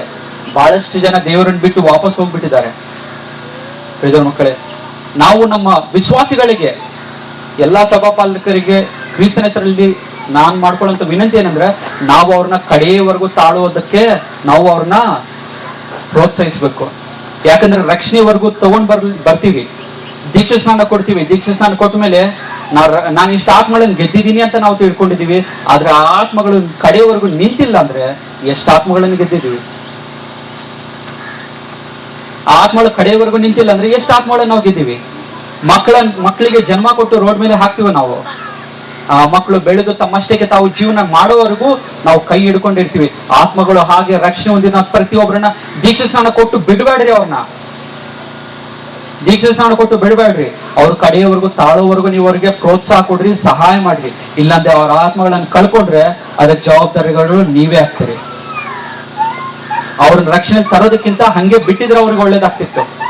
ಮೇ ಬಿ ಅವ್ರ ಮನಸ್ಸಾಕ್ಷಿಯಿಂದ ದೇವರನ್ನ ಕನಿಕರ ತೋರಿಸ್ತಿದ್ವಿ ನಾವು. ಆದ್ರೆ ನೀವು ರಕ್ಷಣೆಯಲ್ಲಿ ತಗೊಂಡ್ ಬಂದು ತಿರುಗಿ ವಾಪಸ್ ಲೋಕಕ್ಕೆ ಕಳಿಸ್ಬೇಡ್ರಿ ಅವ್ರನ್ನ. ದಯವಿಟ್ಟು ರಕ್ಷಣೆ ಹೊಂದಿದಂತ ಪ್ರತಿಯೊಂದು ವಿಶ್ವಾಸಿ ಮೇಲೆ ನೀವು ಸ್ವಲ್ಪ ಗಮನ ಕೊಟ್ಟು ಅವ್ರಿಗೆ ಕಡೆಯವರೆಗೂ ನೀವು ಇರ್ಬೇಕಮ್ಮ. ಕಷ್ಟ ಬಂದ್ರೂ ಪರವಾಗಿಲ್ಲ, ದುಃಖ ಬಂದ್ರೂ ಪರವಾಗಿಲ್ಲ, ದೇವರನ್ನ ಮಾತ್ರ ಬಿಡಬೇಡ ಅಂತ ದಯವಿಟ್ಟು ಅವ್ರಿಗೆ ಕಳಿಸ್ಬೇಕು. ಅವ್ರಿಗಂತ ಕಲ್ಸ್ಕೊಡೋದ್ರಿಂದ ಅವ್ರ ಕಡೆಯವರೆಗಿದ್ರು ಮಾತ್ರ ರಕ್ಷಣೆ ಹೊಂದ್ತಾರೆ. ಈಗ ನಾವು ಕಡೆಯವರೆಗೂ ತಾಳ್ಬೇಕು. ಆವಾಗ ನಮಗೇನಾಗುತ್ತೆ? ಏನ್ ರಕ್ಷಣೆ ಹೇಗಾಗುತ್ತೆ ಹೇಳಿ? ಈಗ ಒಂದು ಮೊದಲನೇದೇನು? ಕರ್ತನ ನಾಮವನ್ನು ಹೇಳಿಕೊಂಡ್ರೆ ರಕ್ಷಣೆ ಆಗುತ್ತೆ. 2 ನಂಬಿಕೆ ಹೇಳಬೇಕು, 3 ಅರಿಕೆ ಮಾಡಬೇಕು, 4 ಪಶ್ಚಾತ್ತಾಪ ಪಡಬೇಕು, 5 ದೀಕ್ಷಾ ಸ್ನಾನ ಮಾಡಬೇಕು, 6 ಕಡೆಯವರೆಗೂ ತಾಳ್ಬೇಕು. ಆವಾಗ ಏನಾಗುತ್ತೆ? ಆವಾಗ ಪರಲೋಕ ಸಿಗುತ್ತೆ. ನೋಡಿದ್ರಿ, ಎಲ್ಲಿ ಸ್ವಲ್ಪ ಅಲ್ಲಿ ಸ್ವಲ್ಪ. ಯಾಕೆ ಇವತ್ತು ಅನೇಕರು ದೇವರನ್ನು ಬಿಟ್ಟು ಹೋಗ್ತಾರೆ ಅಂದ್ರೆ, ಒಂದು ಲೋಕದ ಮೇಲೆ, ಲೋಕದಲ್ಲಿ ಸಿಗುವಂತ ಸುಖನ ಹುಡುಕೊಂಡು ಹೋಗ್ತಾರೆ ಕೆಲವೊಬ್ರು. ಯೇಸು ಕ್ರಿಸ್ತನ್ ಮಾತಾಡುವಾಗ ಹೇಳ್ದ, ಒಂದು ವ್ಯಕ್ತಿ 2 ಯಜಮಾನಿಗಳಿಗೆ ಸೇವೆ ಸಲ್ಲಿಸ್ಲಿಕ್ಕೆ ಆಗಲ್ಲ ಅಂತ. ಒಂದೇ ಯಜಮಾನನು ದೇವರಾಗಿದ್ದರೆ ಇನ್ನೊಂದು ಯಜಮಾನನ್ ಯಾರು? ದುಡ್ಡು. ಇವತ್ತು ಶ್ರಮೆಗಳಿಗೆ ಕಷ್ಟಗಳಿಗೆ ಬೀಳಲಾರದೆ ಇರುವಂತ ಅನೇಕ ವಿಶ್ವಾಸಿಗಳು ಸುಖಕ್ಕೆ ಬಿದ್ದೋಗ್ತಾ ಇದ್ದಾರೆ. ಇವತ್ತು ಕಷ್ಟಗಳಿಗೆ ದುಃಖಗಳಿಗೆ ಬೀಳಲಾರ್ದಂತ ಅನೇಕ ವಿಶ್ವಾಸಿಗಳು ಸುಖಕ್ಕೆ ಬಿದ್ದೋಗ್ತಾ ಇದ್ದಾರೆ. ನೀವು ಒಂದು ₹1,00,00,000 ಲಾಟ್ರಿ ಬಂದ್ರೆ ಏನ್ ಮಾಡ್ತೀರಿ? ಏನ್ ಮಾಡ್ತೀರಿ? ಈಗಿರೋ ವಿಶ್ವಾಸ ಇರುತ್ತಾ? ನಾನು ಸೇವೆಗೆ ಹೋಗಂಗಿಲ್ಲ, ಬೇರೆಯವರಿಗೆ ದುಡ್ಡು ಕೊಟ್ಟು ಸೇವೆ ಕಳಿಸ್ತೀನಿ, ನಾನು ಮಾತ್ರ ಮನೆಯಲ್ಲಿ ಮಲ್ಕೊಂಡ್ಬಿಡ್ತೀನಿ. ಕಷ್ಟದಲ್ಲಿರುವಂತ ನಂಬಿಕೆಗಿಂತ ದುಡ್ಡು ಬಂದಾಗ ಬಹಳಷ್ಟು ಜನ ವಿಶ್ವಾಸನ ಕಳ್ಕೊಂತಾ ಇದ್ದಾರೆ. ದುಡ್ಡಿನ ಮೇಲೆ ಆಸೆ ಇಟ್ಕೋಬೇಡ್ರಿ, ದುಡ್ಡಿನ ಮೇಲೆ ಆಸೆ ಇಟ್ಕೋಬೇಡ್ರಿ. ದೇವ್ರ ಕರ್ತನ ಚಿತ್ತವಾದ್ರೆ ಅದು ನಿಮಗೆ ಬಂದೇ ಬರುತ್ತೆ. ನಿಮಗಾಗಿ ಭೂಮಿ ಆಕಾಶಗಳನ್ನ, ಗಿಡಗಳನ್ನ, ಎಲ್ಲಾ ತರದ ಹಣ್ಣುಗಳನ್ನ, ಈ ತರಕಾರಿನ ಎಲ್ಲಾ ಕೊಟ್ಟಂತ ದೇವರಿಗೆ ನಿಮಗೆ ಅದು ಕೊಡ್ಬೇಕಂತ ಗೊತ್ತಿಲ್ವಾ? ಅದನ್ನು ಕೊಡ್ತಾನೆ. ದೇವರ ಮೇಲಿರುವಂತ ಅಪನಂಬಿಕೆಯಿಂದ ನೀವು ನಿಮಗಾಗಿ ನಿಮ್ಮನ್ನೇ ಹುಡ್ಕೊಂತ ಹೋಗ್ಬೇಡ್ರಿ. ದೇವರೇ ನಿನ್ ಚಿತ್ತವಾದ್ರೆ ಬರಲಿ, ಇಲ್ಲಾಂದ್ರೆ ಇಲ್ಲ. ಕಷ್ಟಪಟ್ಟು ದುಡಿಯೋಣ. ಅನೇಕ ವಿಷಯಗಳಿದ್ದಾವೆ ಲೋಕದ ಮೇಲೆ, ಅನೇಕ ವಿಷಯಗಳಿಂದ ಅನೇಕರು ವಾಪಸ್ ಹೋಗ್ತಾರೆ. ಆದ್ರೆ ಅದೆಲ್ಲ ನೋಡ್ಲಿಕ್ಕೆ ಸಮಯ ಇಲ್ಲ. ಆದ್ರೆ ನಾವು ಮುಂದೆ ಹೋಗೋಣ ವಾಕ್ಯಕ್ಕೆ. ಈಗ ಮುಂದೆ ಮೊದಲನೇದು ಏನು, ಅಲ್ಲಿ ಸ್ವಲ್ಪ ಎರಡನೇದು ನೋಡೋಣ. ಈಗ ಎರಡನೇದೇನಂದ್ರೆ, ವಾಕ್ಯದಲ್ಲಿ ಕೆಲವೊಂದು ಬದಲಾವಣೆಗಳನ್ನ ನಾವು ಯಾವಾಗ್ಲೂ ಗಮನದಲ್ಲಿ ಇಟ್ಕೋಬೇಕು. ಬದಲಾವಣೆಗಳನ್ನ ಅಂದ್ರೆ ಟೈಮ್ ಫ್ಯಾಕ್ಟರ್ನ ಯಾವಾಗ್ಲೂ ಮನಸ್ಸಲ್ಲಿ ಇಟ್ಕೋಬೇಕು. ಕೆಲವೊಂದು ವಿಷಯಗಳನ್ನ ಹೇಗೆ ಸ್ವಲ್ಪ ಜಲ್ದಿ ಓದೋಣ. ಈಗ ನೀವು ಜಲ್ದಿ ವಾಕ್ಯವನ್ನು ನೋಡ್ರಿ, ದಯವಿಟ್ಟು ನೋಡ್ರಿ ಎಲ್ಲರೂ. ಆದಿಕಾಂಡ 2ನೇ 16ನೇ ವಚನದಿಂದ 16-17. ಆದಿಕಾಂಡ 2:16-17. ಇದಲ್ಲದೆ ಯೆಹೋವ ದೇವರು ಆ ಮನುಷ್ಯನಿಗೆ, ನೀನು ತೋಟದಲ್ಲಿರುವ ಎಲ್ಲಾ ಮರಗಳ ಹಣ್ಣನ್ನು ಯಥೇಚ್ಛವಾಗಿ ತಿನ್ನಬಹುದು, ಒಳ್ಳೆಯದರ ಕೆಟ್ಟದರ ಅರಿವನ್ನು ಹುಟ್ಟಿಸುವ ಮರದ ಹಣ್ಣನ್ನು ಮಾತ್ರ ತಿನ್ನಬಾರದು, ತಿಂದ ದಿನ ಸತ್ತೇ ಹೋಗುವಿ ಎಂದು ವಿಧಿಸಿದನು. ಆ ಹಣ್ಣು ತಿಂದಾಗ ಏನಾಗುತ್ತೆ? ಆ ಹಣ್ಣು ತಿಂದಾಗ ಸಾಯ್ತಾರೆ. ತಿನ್ಲಿಲ್ಲ ಅಂದ್ರ ಎಷ್ಟು ವರ್ಷ ಬಾಳ್ತಾರೆ? ಎಷ್ಟು ವರ್ಷ? ಶಾಶ್ವತವಾಗಿ. ಅಂದ್ರೆ ಅರ್ಥ ಏನಂದ್ರೆ, ದೇವರು ಮನುಷ್ಯನನ್ನು ಉಂಟು ಮಾಡಿದಾಗ ಮರಣ ಇಲ್ಲದೆ ಉಂಟು ಮಾಡ್ದ. ಅವರಿಗೆ ಮರಣ ಅನ್ನೋದಿರ್ಲಿಲ್ಲ, ಶಾಶ್ವತವಾಗಿರೋ ತರ ದೇವರು ಮಾಡ್ದ. ಆದ್ರೆ ಮನುಷ್ಯನು ಪಾಪ ಮಾಡ್ದ, ಹಣ್ಣು ತಿಂದ. ಅವಾಗ ಏನಾಯ್ತು? ಮನುಷ್ಯನಿಗೆ ಏನಾಯ್ತು? ಸಾವು ಅನ್ನೋದು ಬಂತು. ಅವಾಗ ದೇವರು ಶಾಶ್ವತವಾಗಿದ್ದಂತ ಮನುಷ್ಯನಿಗೆ ಆಯುಷ್ ಕಾಲವನ್ನ ನಿರ್ಣಯ ಮಾಡಿ ಇಟ್ಟ, ಆಯುಷ್ ಕಾಲ ಕೊಟ್ಟ. ಎಷ್ಟು ಆಯುಷ್ ಕಾಲ ಕೊಟ್ಟ ಅಂದ್ರೆ 1,000 ವರ್ಷ ಕೊಟ್ಟ. ಎಷ್ಟು ವರ್ಷ? ಇವತ್ತು ನಮ್ಗೆ 20 ವರ್ಷ ಬಾಳೋದೇ ಕಷ್ಟ, ಯಾಕರ ಹುಟ್ಟಿದಂತಾರೆ ಎಲ್ಲರೂ. ಆದ್ರೆ ಆವಾಗಿನ ಕಾಲದಲ್ಲಿ ಎಷ್ಟು ವರ್ಷ ಬಾಳ್ತಿದ್ರು? 1,000 ವರ್ಷ. ಬೈಬಲಲ್ಲಿ ಅತಿ ಹೆಚ್ಚಿನ ದಿನ ಉಳಿದಂತ ವ್ಯಕ್ತಿ ಯಾರು ಹೇಳಿ? 5ನೇ 27ನೇ ವಚನ. ಅತಿ ಹೆಚ್ಚಿನ ವರ್ಷ ಬಾಳದಂತ ವ್ಯಕ್ತಿ ಯಾರು? ಹೋದ್ರಿ, ಎಷ್ಟು ವರ್ಷ ಅದು? ಹೋದ ಲೆಮೆಕನು ಹುಟ್ಟಿದ ಮೇಲೆ ಮೆತೂಷೆಲನು ಗಂಡು ಹೆಣ್ಣು ಮಕ್ಕಳನ್ನು ಪಡೆದು 792 ವರ್ಷ ಬದುಕಿದನು. ಅವನು ಒಟ್ಟು 969 ವರ್ಷ ಬದುಕಿ ಸತ್ತನು. ಅಬ್ಬಾ, ಎಷ್ಟು ವರ್ಷ ರೀ? 100 ವರ್ಷನಾ? 20-30 ವರ್ಷಕ್ಕೆ ಸಾಕಾಗ್ಬಿಟ್ಟೈತೆ ನಮ್ಗೆ. ಆತ್ಮಹತ್ಯೆ ಮಾಡ್ಕೊಂಡ್ರೆ ಎಲ್ಲಿ ನರ್ಕಕ್ಕೆ ಹೋಗ್ತೀವಿ ಅಂತ ಹಂಗೂ ಮಾಡಕ್ ಆಗಂಗಿಲ್ಲ. ಯಾವಾಗ ಸಾಯ್ತೇನೆ ಅಂತ ಕಾಯ್ತಾ ಇರ್ತೀವಿ. ಎಷ್ಟು ವರ್ಷ? 969 ವರ್ಷ. ಅಂದ್ರೆ ಅಪ್ರಾಕ್ಸಿಮೇಟ್ಲಿ 1,000 ವರ್ಷ ಅವರೇಜ್ ಆಗಿ ಬಾಳ್ತಾ ಇದ್ರು ಅವತ್ತು. ಆದಾಮನ ಎಷ್ಟು ವರ್ಷ ಬಾಳ್ದ? ನೋವನ್ ಎಷ್ಟು ವರ್ಷ ಬಾಳ್ದ? ಸರಿ, ಆಲ್ಮೋಸ್ಟ್ ಎಲ್ಲರೂ 950 ವರ್ಷ, 900 ವರ್ಷ ಬಾಳ್ತಾ ಇದ್ದಾರೆ. ಅಂದ್ರೆ ಮನುಷ್ಯನ ಆಯುಷ್ಕನ ದೇವರು ಎಷ್ಟು ಮಾಡ್ದ? 1,000 ವರ್ಷ ಮಾಡ್ದ. ಆದ್ರೆ ಈ 1,000 ವರ್ಷಗಳಲ್ಲಿ ಮನುಷ್ಯನ ಆಲೋಚನೆಗಳು, ಕ್ರಿಯೆಗಳು ಯಾವ ತರ ಇದ್ವು ಅಂದ್ರೆ, 6ನೇ ಅಧ್ಯಾಯ ನೋಡೋಣ. ಈಗ 6ನೇ ಅಧ್ಯಾಯ 3ನೇ ವಚನ ನೋಡಿ. ಆಗ ಯೆಹೋವನು, ನನ್ನ ಆತ್ಮವು ಮನುಷ್ಯರಲ್ಲಿ ಶಾಶ್ವತವಾಗಿರುವುದಿಲ್ಲ, ಅವರು ಭ್ರಷ್ಟರಾದ್ದರಿಂದ, ಮನುಷ್ಯರೆಲ್ಲರೂ ಭ್ರಷ್ಟರಾದ್ದರಿಂದ ಮರ್ತ್ಯರೇ, ಅವರ ಆಯುಷ್ಯವು 120 ವರ್ಷವಾಗಲಿ ಅಂದನು. ಎಷ್ಟು ವರ್ಷ ಮಾಡ್ದ ಈಗ ದೇವರು? 1,000 ವರ್ಷ ಶಾಶ್ವತವಾಗಿ ಮಾಡ್ದ. ಪಾಪ ಮಾಡಿದ್ರು 1,000 ವರ್ಷ ಮಾಡ್ದ, ಮತ್ತೆ ಪಾಪದಲ್ಲಿದ್ರು. ಈಗ ಎಷ್ಟು ವರ್ಷ ಮಾಡ್ದ? ಅಷ್ಟು ಬೇಡ, 120 ವರ್ಷ ಸಾಕಂದ. ಆದ್ರೂ 120 ವರ್ಷದಲ್ಲಾದ್ರೂ ಸರಿಯಾಗಿ ಬಾಳ್ತಾ ಇದ್ದಾನೆ ಅಂದ್ರೆ ಇಲ್ಲ. ಅದಕ್ಕೆ ದೇವ್ರು ಮತ್ತೆ ಮನ್ಸು ಬದಲಾಯಿಸ್ಕೊಂಡ, ಇಷ್ಟು ಬೇಡ ಇವ್ರಿಗೆ.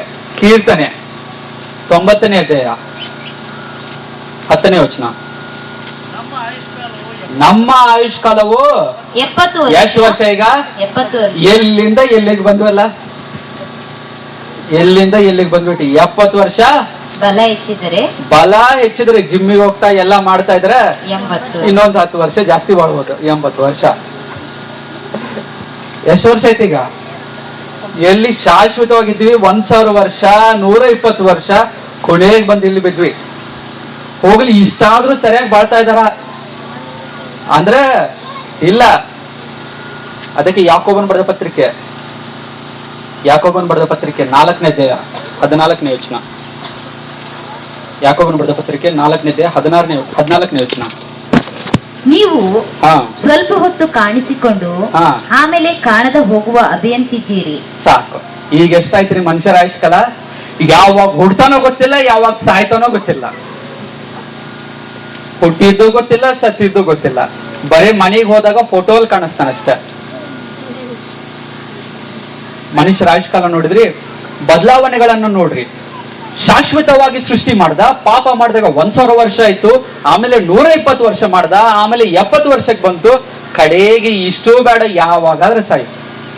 ಮನುಷ್ಯರ ಜೀವನ ನೀರಿನ ಮೇಲೆ ಗುಳ್ಳೆ ಇದ್ದಂಗೆ, ಸ್ವಲ್ಪ ಹೊತ್ತು ಕಾಣಿಸ್ತಾರೆ, ಸ್ವಲ್ಪ ಹೊತ್ತು ಸತ್ತೋಗ್ಬಿಡ್ತಾರೆ. ಯಾವಾಗ ಹುಡ್ತಾರೋ ಗೊತ್ತಿಲ್ಲ. ಈಗ ನೋಡಿದ್ರ ಹಲ್ಲೆಲೂಯ, ಬದಲಾವಣೆಗಳನ್ನು ನೋಡ್ರಿ. ಈಗ ಇನ್ನೊಂದು ಮುಖ್ಯವಾದಂತ ನೋಡೋಣ. ಇದನ್ನ ಎಕ್ಸಾಂಪಲ್. ಈಗ ಮತ್ತೆ ವಾಪಸ್ ಆದಿಕಾಂಡಕ್ಕೆ ಹೋಗೋಣ. ನಿಮ್ಗೆ ಅಲ್ಲಿಂದ ಬರಬೇಕು.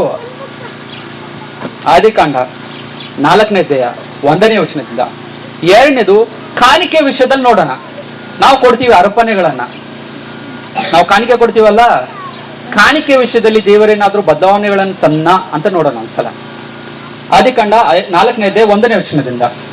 ಆ ಪುರುಷನು ತನ್ನ ಹೆಂಡತಿಯಾದ ಹವಳನ್ನು ಕೂಡಲು ಆಕೆ ಗರ್ಭಿಣಿಯಾಗಿ ಕಾಯನನನ್ನು ಹೆತ್ತು ಯೆಹೋವನ ಅನುಗ್ರಹದಿಂದ ಗಂಡು ಮಗುವನ್ನ ಪಡೆದಿದ್ದೇನೆ ಎಂದು ಹೇಳಿದಳು. ತರುವಾಯ ಅವನ ತಮ್ಮನಾದ ಹೇಬೇಲನನ್ನು ಹೆತ್ತಳು. ಏಬೇಲನು ಕುರಿ ಕಾಯುವವನಾದನು, ಕಾಯಿನನು ವ್ಯವಸಾಯ ಮಾಡುವವನಾದನು. ಕಾಲಾಂತರದಲ್ಲಿ ಕಾಯಿನನು ಹೊಲದ ಬೆಳೆಯಲ್ಲಿ ಕೆಲವನ್ನು ತಂದು ಯೆಹೋವನಿಗೆ ಕಾಣಿಕೆಯಾಗಿ ಸಮರ್ಪಿಸಿದನು. ಹೇಬೇಲನು ಹಾಗೆಯೇ ತನ್ನ ಹಿಂಡಿನಿಂದ ಚೊಚ್ಚಲ ಕುರಿಗಳನ್ನ ಕಾಣಿಕೆಯಾಗಿ ತಂದು ಅವುಗಳ ಕೊಬ್ಬನ್ನ ಹೋಮ ಮಾಡಿದನು. ಯೆಹೋವನು ಏಬೇಲನನ್ನು ಅವನ ಕಾಣಿಕೆಯನ್ನು ಮೆಚ್ಚಿ ಕಾಯಿನನನ್ನು ಅವನ ಕಾಣಿಕೆಯನ್ನು ಮೆಚ್ಚಲಿಲ್ಲ. ಸಾಕು. ಈಗ ಇಲ್ಲಿ ಮೊದಲನೇ ಮಕ್ಕಳು ಯಾರೋ? ಕಯ್ಯನು ಹೇಬೇಲು. ಒಬ್ನು ವ್ಯವಸಾಯ ಮಾಡ್ತಾ ಇದ್ದೀನಿ, ಒಬ್ನು ಕುರಿನ ಕಾಯ್ತಾ ಇದ್ದ. ಇಬ್ರು ದೇವರಿಗೆ ಕೊಡ್ಬೇಕಂತ ಹೇಳಿ ಅರ್ಪಣೆಗಳನ್ನ ತಗೊಂಡ್ ಬಂದ್ರು. ಕಯ್ಯನನ್ನು ತನ್ನ ವ್ಯವಸಾಯದಿಂದ ಸ್ವಲ್ಪ ತಗೊಂಡ್ ಬಂದ, ಏಬೇಲನು ತನ್ನ ಕುರಿಗಳಲ್ಲಿ ಯಾವುದೋ ಒಂದು ತಗೊಂಡ್ ಬಂದ. ದೇವರಿಗೆ ಯಾರ ಅರ್ಪಣೆ ಮೆಚ್ಚುಗೆ ಆಯ್ತು? ಹೇಬೇಲಂದು. ಕಯ್ಯನ ಅರ್ಪಣೆ ದೇವರಿಗೆ ಆವಾಗಿನ ಕಾಲದಲ್ಲಿ ದೇವರು ಎಷ್ಟು ಕೊಡ್ತಾ ಇದ್ದೀರಿ ಅನ್ನೋದಕ್ಕಿಂತ ಹೇಗೆ ಕೊಡ್ತಾ ಇದ್ದೀರಿ ಅನ್ನೋದನ್ನ ಜಾಸ್ತಿ ನೋಡ್ದ ದೇವರು. ಇಲ್ಲಿ ಎಷ್ಟು ಕೊಡ್ತಾ ಇದ್ದೀರ ಅಂತಲ್ಲ, ಕಯ್ಯನನ್ನು ಎಷ್ಟು ಕೊಟ್ಟ, ಮೇ ಬಿ ಕಯ್ಯನನ್ನು ಹೇಬೇಲಿಗಿಂತ ಜಾಸ್ತಿ ಕೊಟ್ಟಿರ್ಬೋದು, ಆದ್ರೆ ಕೊಡುವಾಗ ಅವರ ಮನಸ್ಸು ಸರಿ ಇರಲಿಲ್ಲ. ಹೇಬೇಲನ್ನು ಕೊಡುವಾಗ ತನ್ನ ಮನಸ್ಸನ್ನು ಪೂರ್ತಿಯಾಗಿ ದೇವರಿಗೆ ಸಂತೋಷವಾಗಿ ಕೊಟ್ಟ. ಕಯ್ಯನನ್ನು ಮನಸ್ಸು ಪೂರ್ತಿಯಾಗಿ ಕೊಡ್ಲಿಲ್ಲ, ಕೊಡ್ಬೇಕಲ್ಲ ಅನ್ನೋ ತರ ಕೊಟ್ಟ. ದೇವರು ಆದಿ ಕಾಲದಲ್ಲಿ ಮನುಷ್ಯರ ಅರ್ಪಣೆಗಳನ್ನು ಕೊಡುವಾಗ ನೀವು ಎಷ್ಟು ಕೊಡ್ತಾ ಇದ್ದೀರಂತಲ್ಲ, ಹೇಗೆ ಕೊಡ್ತಾ ಇದ್ದೀರಿ ಅನ್ನೋದನ್ನ ನೋಡ್ದ. ನಿಮ್ಮ ಮನಸ್ಸು ಹೇಗಿದೆ ಕೊಡುವಾಗ? ನೀವು ಸಂತೋಷದಿಂದ ಕೊಡ್ತಾ ಇದ್ದೀರಾ, ಇಲ್ಲ ಮನಸ್ಸಲ್ಲಿ ಬೈಕೊಂಡು ಕೊಡ್ತಾ ಇದ್ದೀರಾ? ನೀವು ಎಷ್ಟು ಕೊಡ್ತಾ ಇದ್ದೀರಂತಲ್ಲ, ಹೇಗ್ ಕೊಡ್ತಾ ಇದ್ದೀರಿ ನೋಡ್ರಿ. ನಿಮ್ಗೆ ಇಷ್ಟ ಇಲ್ಲ ಅಂದ್ರೆ ಕೊಡ್ಬೇಡ್ರಿ. ಬೇರೆಯವರು ಒತ್ತಾಯ ಮಾಡ್ತಾರೆ ಅಂತ ಕೊಟ್ರೆ ಅದು ದೇವರಿಗೆ ಮಹಿಮೆ ತರೋದಿಲ್ಲ. ಮೊದಲನೇ ಅರ್ಪಣೆ. ಇಲ್ಲಿ ಏನಾದ್ರೂ ಇಷ್ಟೇ ಕೊಡ್ಬೇಕಂತ ಏನಾದ್ರೂ ದೇವರು ಹೇಳಿದ್ನಾ? ಇಲ್ಲ. ಈಗ ನೋಡೋಣ, ಲೇವಿಯ ಕಾಂಡ ಅಂದ್ರೆ ಯಾಜಕ ಕಾಂಡ 27ನೇ ಅಧ್ಯಾಯ 30ನೇ ವಚನ. ಯಾಜಕ ಕಾಂಡ 27ನೇ ಅಧ್ಯಾಯ 30ನೇ ವಚನ. ಬೆಳೆಯಾಗಲಿ, ತೋಟದ ಹಣ್ಣುಗಳಾಗಲಿ, ಭೂಮಿಯಿಂದುಂಟಾದ ಎಲ್ಲ ಆದಾಯದಲ್ಲಿ 10ನೇ ಪಾಲು ಯೆಹೋವನದಾಗಿರಬೇಕು. ಎಷ್ಟನೇ ಪಾಲು ದೇವರದಾಗಿರ್ಬೇಕು? ಏಬೇಲನ್ ಕೊಟ್ಟಾಗ ಏನು ಹೇಳಿಲ್ಲ ಇಷ್ಟೇ ಕೊಡ್ಬೇಕಂತ. ಆದ್ರೆ ದೇವರು ಇಸ್ರಾಯೇಲ್ ಕಡೆ ಬಂದಾಗ 10ನೇ ಭಾಗ ದೇವರಿಗೆ ಸಲ್ಲಿದ್ದು ದೇವರಿಗೆ ಕೊಡ್ಬೇಕು ಅಂದ. ಇದನ್ನೇನಂತ ಕರಿತೀವಿ ನಾವು? ಏನಂತ ಕರಿತೀವಿ? ದಶಮ ಭಾಗ ಅಂತ. ಸ್ಯಾಲ್ರಿ ಬಂದ ಕೂಡಲೇ ಫಸ್ಟ್ 20,000 ಬಂತ 2,000 ತೆಗಿತೀವಿ, ಇದು ದೇವರಿಗೆ, ಇದು ನನಗೆ ಅಂತ ಕೊಡ್ತೀವಲ್ಲ ನಾವು. ಮನೆಯಲ್ಲಿ ಬಹಳ ಜನ ದಶಮ ಭಾಗವನ್ನ ಕೊಡ್ತೀವಿ. ಒಳ್ಳೇದು. ಇಷ್ಟೇ ಸಾಕ? ಇವತ್ತು ಬಹಳ ಜನ ದೇವರ ಸೇವೆಗೆ ಹೆಚ್ಚಿಗೆ ಕೊಡ್ರಿ ಅಂದ್ರೆ ನಾನು ದಶಮ ಭಾಗ ಕೊಟ್ಟಿನಿ ಸಾಕಲ್ಲ, ಮತ್ತೆ ಜಾಸ್ತಿ ಕೊಟ್ರೆ ನನಗೇನು ಉಳಿತೈತೆ ಅಂತಾರೆ. ದೇವರು ಈ ಅರ್ಪಣೆಯಲ್ಲಿ ಏನಾದ್ರೂ ಬದಲಾವಣೆ ತನ್ನ ಅಂತ ನೋಡಿದ್ರೆ ತಗೊಂಡ್ ಬಂದ. ಈಗ ನಾವು ದಶಮ ಭಾಗ ಕೊಡ್ಬೇಕಂದ್ರೆ ಇಲ್ಲ. ನಾ ಪೂರ್ತಿ ಹೇಳಿದ್ಮೇಲೆ ನೀವು ಶಾಕ್ ಕೊಡ್ರಿ, ಮತ್ತೆ ನೀವು ಈಗ ಶಾಕ್ ಆಗ್ಬೇಡ್ರಿ. ದಶಮ ಭಾಗ ಕೊಡ್ಬೇಕಂದ್ರೆ ಬೇಕಾಗಿಲ್ಲ. ಮತ್ತೆ ಎಷ್ಟು ಕೊಡ್ಬೇಕು?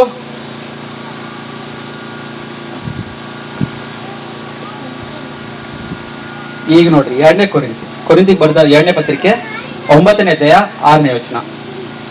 ಕೊರಿಂಥಿಗೆ ಬರೆದ 2ನೇ ಪತ್ರಿಕೆ 9ನೇ ಅಧ್ಯಾಯ 6, 7ನೇ ವಚನ.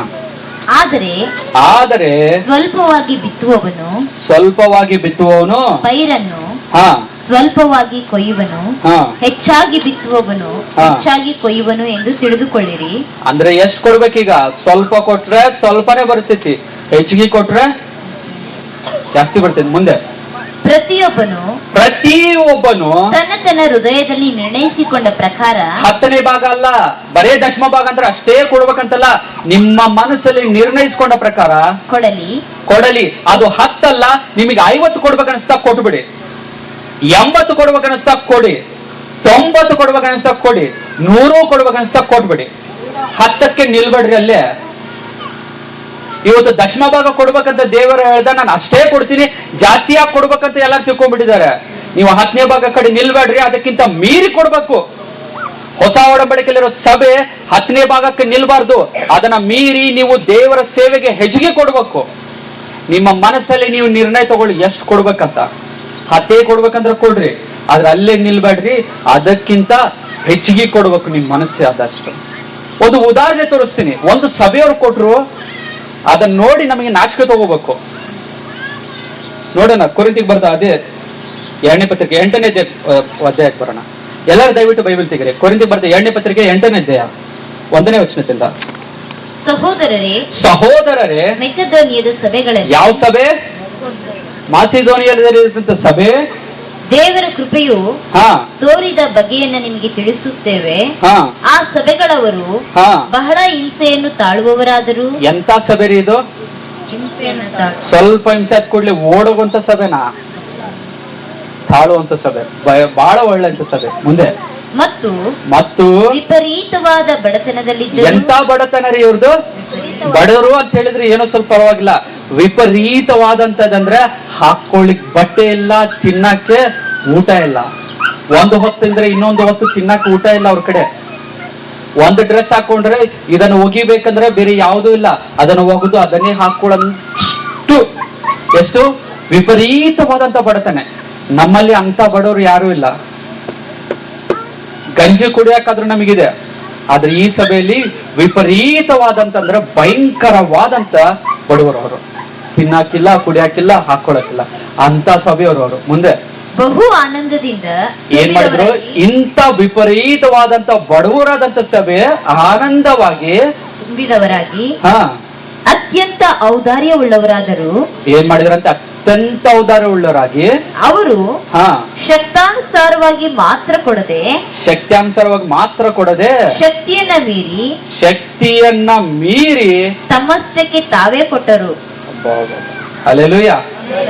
ಈ ಸಭೆಗೆ ಒಂದ್ಸಲ ಕ್ಲಾಸ್ ಹೊಡಿಬೇಕ್ರಿ, ಒಂದ್ಸಲ ಚಪಾಳಿ ಹೊಡಿಬೇಕು. ಎಂತ ಸಭೆ ಇದು? ಅದನ್ನು ಓದಿದಾಗ ನನಗಂತೂ ಬಹಳ ಸಂತೋಷ ಆಯ್ತು. ನಮ್ಮ ಇಡೀ ಒಂದೊಂದು ಸಭೆ ಮಾಸಿದೋನೆ ತರ ಇರ್ಬೇಕು. ಎಂತ ಬಡವರು, ತಿನ್ನಾಕಿಲ್ಲ, ಆದ್ರೆ ಅವ್ರ ಮನಸ್ಸು ಮಾತ್ರ ಬಡವಾಗಿರ್ಲಿಲ್ಲ. ಮನಸ್ಸು ಔದಾರ್ಯದಿಂದ ಸೇವೆಗೆ ಕೊಟ್ರು, ತಮ್ಮನ್ ತಾವೇ ಕೊಟ್ರು. ಮುಂದೆ ಹೋದನ ಇದಕ್ಕೆ ಹಾ ನಾನು ಸಾಕ್ಷಿ. ಯಾರ ಸಾಕ್ಷಿ ಅಂತೆ? ಪೌಲನ್ ಸುಳ್ಳು ಹೇಳ್ತಾನ? ಇನ್ನು ಪೌಲನೇ ಸಾಕ್ಷಿ ಕೊಟ್ಟ ಮೇಲೆ ಆ ಸಭೆ ಬಗ್ಗೆ ನಾವು ಇನ್ನೇನು ಕೈ ತೋರಿಸೋದು ಬೇಕಾಗೇ ಇಲ್ಲ, ಡೌಟ್ ಪಡೋದು ಬೇಕಾಗಿಲ್ಲ. ನಾನ್ ಸಾಕ್ಷಿ. ಮುಂದೆ ದೇವ ಜನರಿಗೆ ಸಹಾಯ ಮಾಡುವ ಕೆಲಸದಲ್ಲಿ ಏನ್ ಮಾಡ್ತಾ ಇದ್ರಂತ ಅವರು? ಅತ್ಯಂತ ಬಡವರಾಗಿದ್ರು, ದೇವರ ಜನರಿಗೆ ಸಹಾಯ ಮಾಡೋರಾಗಿ ಕೆಲಸದಲ್ಲಿ ತಾವು ಪಾಲುಗಾರರಾಗುವಂತೆ ಅಪ್ಪಣೆಯಾಗಬೇಕೆಂದು ನಮ್ಮನ್ನು ಬಹಳವಾಗಿ ಬೇಡಿಕೊಂಡರು. ನಾವು ನೆನೆಸಿದ್ದ ಪ್ರಕಾರವಾಗಿ ಅವರು ಕೊಡದೆ ಮೊದಲು ತಮ್ಮನ್ನೇ ಕರ್ತನಿಗೆ ಒಪ್ಪಿಸಿಕೊಟ್ಟರು.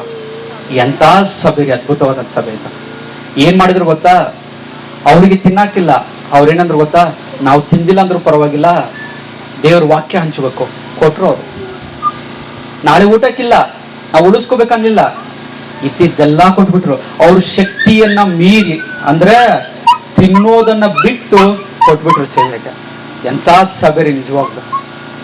ಇವತ್ತು ಎಷ್ಟು ಮಂದಿ ಇದೀವಿ ನಾವು ಈ ತರ?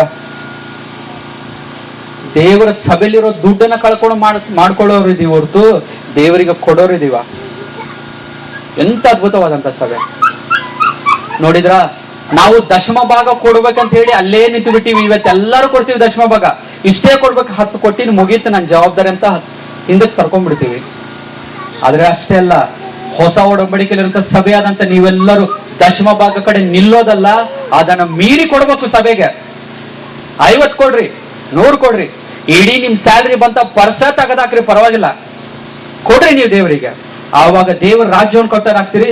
ದೇವರು ನಿಮ್ಮನ್ನ ಆವಾಗ ಪರಲೋಕ ರಾಜ್ಯವನ್ನು ಕೊಟ್ಟು ಆಶೀರ್ವದಿಸ್ತಾನೆ. ದಶಮ ಭಾಗದ ಕಡೆ ನಿಲ್ಲಬಾರ್ದು. ಓಕೆ, ಸಾಕು. ಈಗ ಅರ್ಪಣೆಗಳನ್ನು ನೋಡಿದ್ವಿ. ಏನು ಮೊದಲು ಎಷ್ಟು ಕೊಡ್ತಿದ್ರು? ಲೆಕ್ಕ ಇಟ್ಕೊಂಡು ಕೊಡ್ತಿದ್ರ?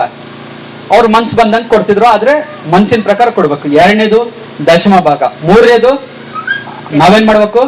ದಶಮ ಭಾಗ ಅಷ್ಟೇ ಅಲ್ಲ, ಅದನ್ನ ಮೀರಿ ಕೊಡ್ಬೇಕು. ಇಷ್ಟೇ ಸಾಕ ಅಂದ್ರೆ ಅಲ್ಲ, ಮುಂದೆ ಇದೆ. ಈಗ ಅದನ್ನು ಓದೋಣ. 3ನೇ ವಚನದಿಂದ. ಅದೇ ಕೊರಿಂಥಿ 3ನೇ ವಚನದಿಂದ. ಅವರು ಶಕ್ಯಾನುಸಾರವಾಗಿ ಮಾತ್ರ ಕೊಡದೆ ಶಕ್ತಿಯನ್ನ ಮೀರಿ ತಮ್ಮಷ್ಟಕ್ಕೆ ತಾವೇ ಕೊಟ್ಟರು.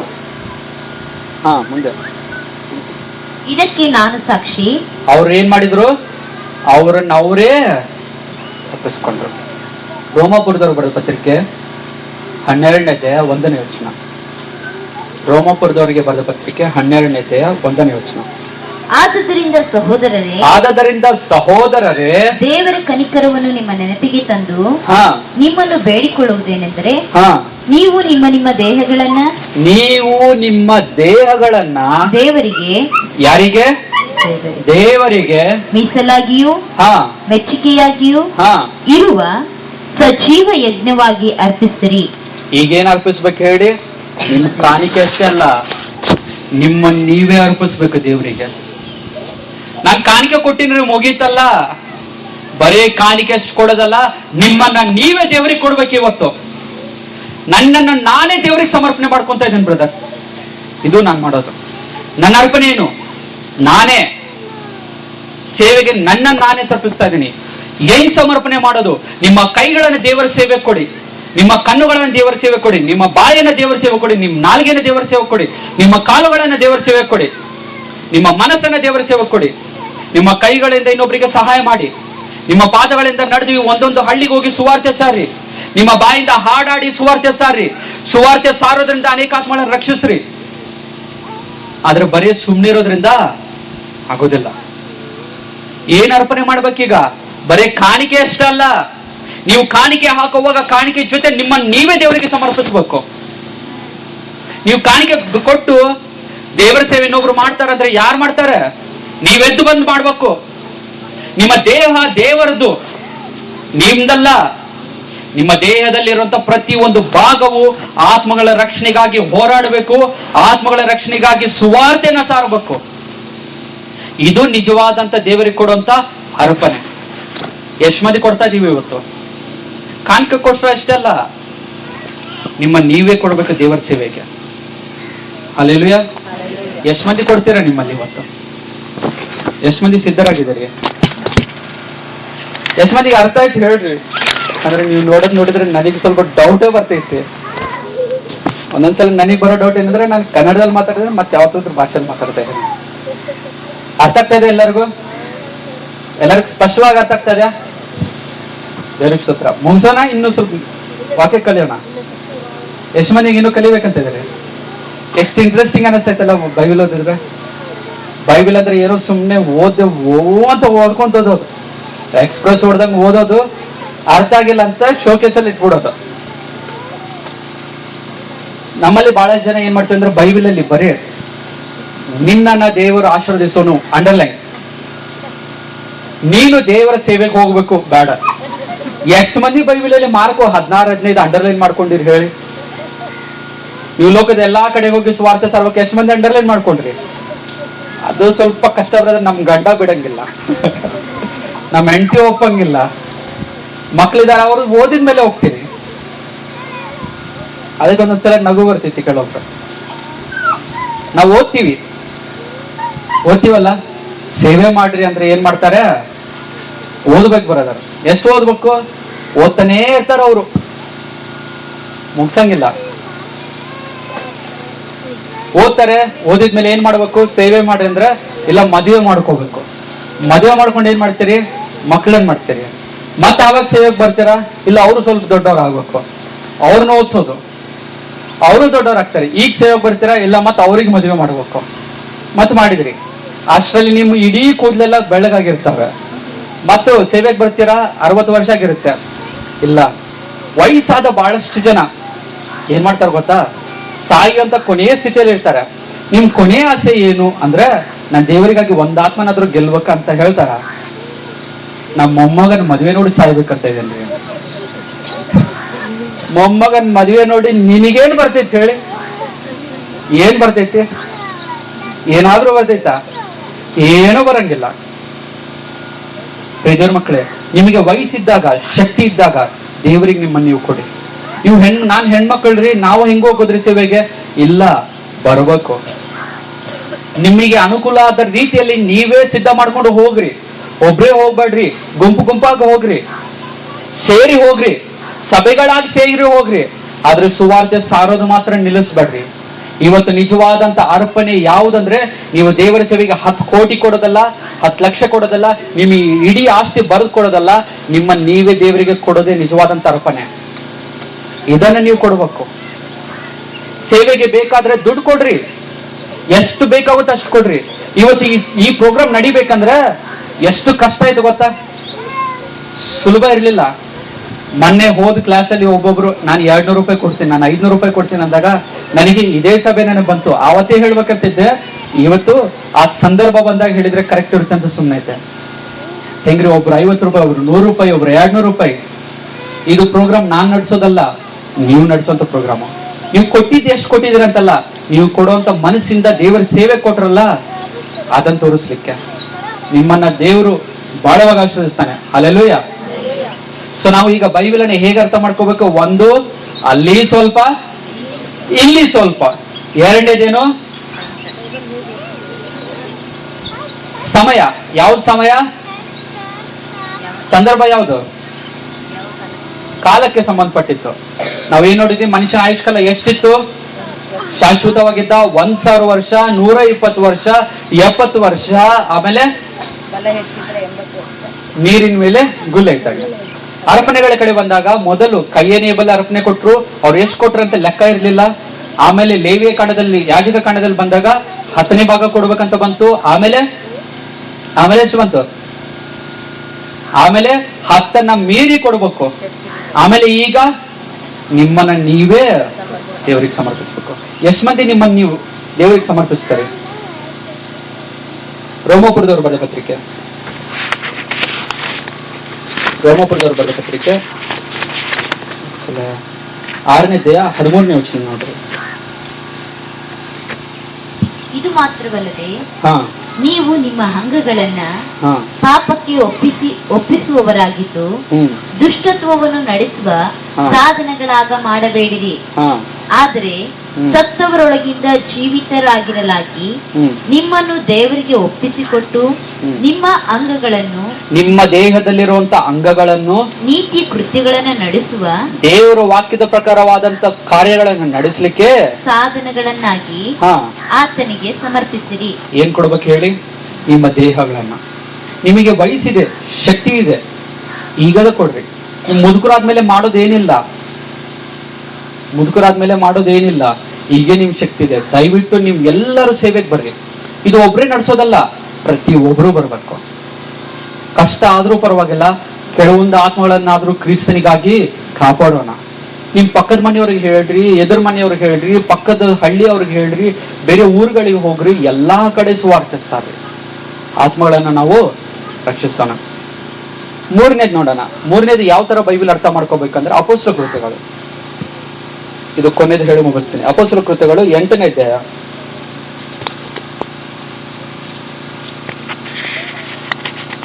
ಅಪೊಸ್ತಲ ಕೃತ್ಯಗಳು 8ನೇ ಅಧ್ಯಾಯ 34ನೇ ವಚನ. ಅಪೊಸ್ತಲ ಕೃತ್ಯಗಳು 8ನೇ ಅಧ್ಯಾಯ 34ನೇ ವಚನ.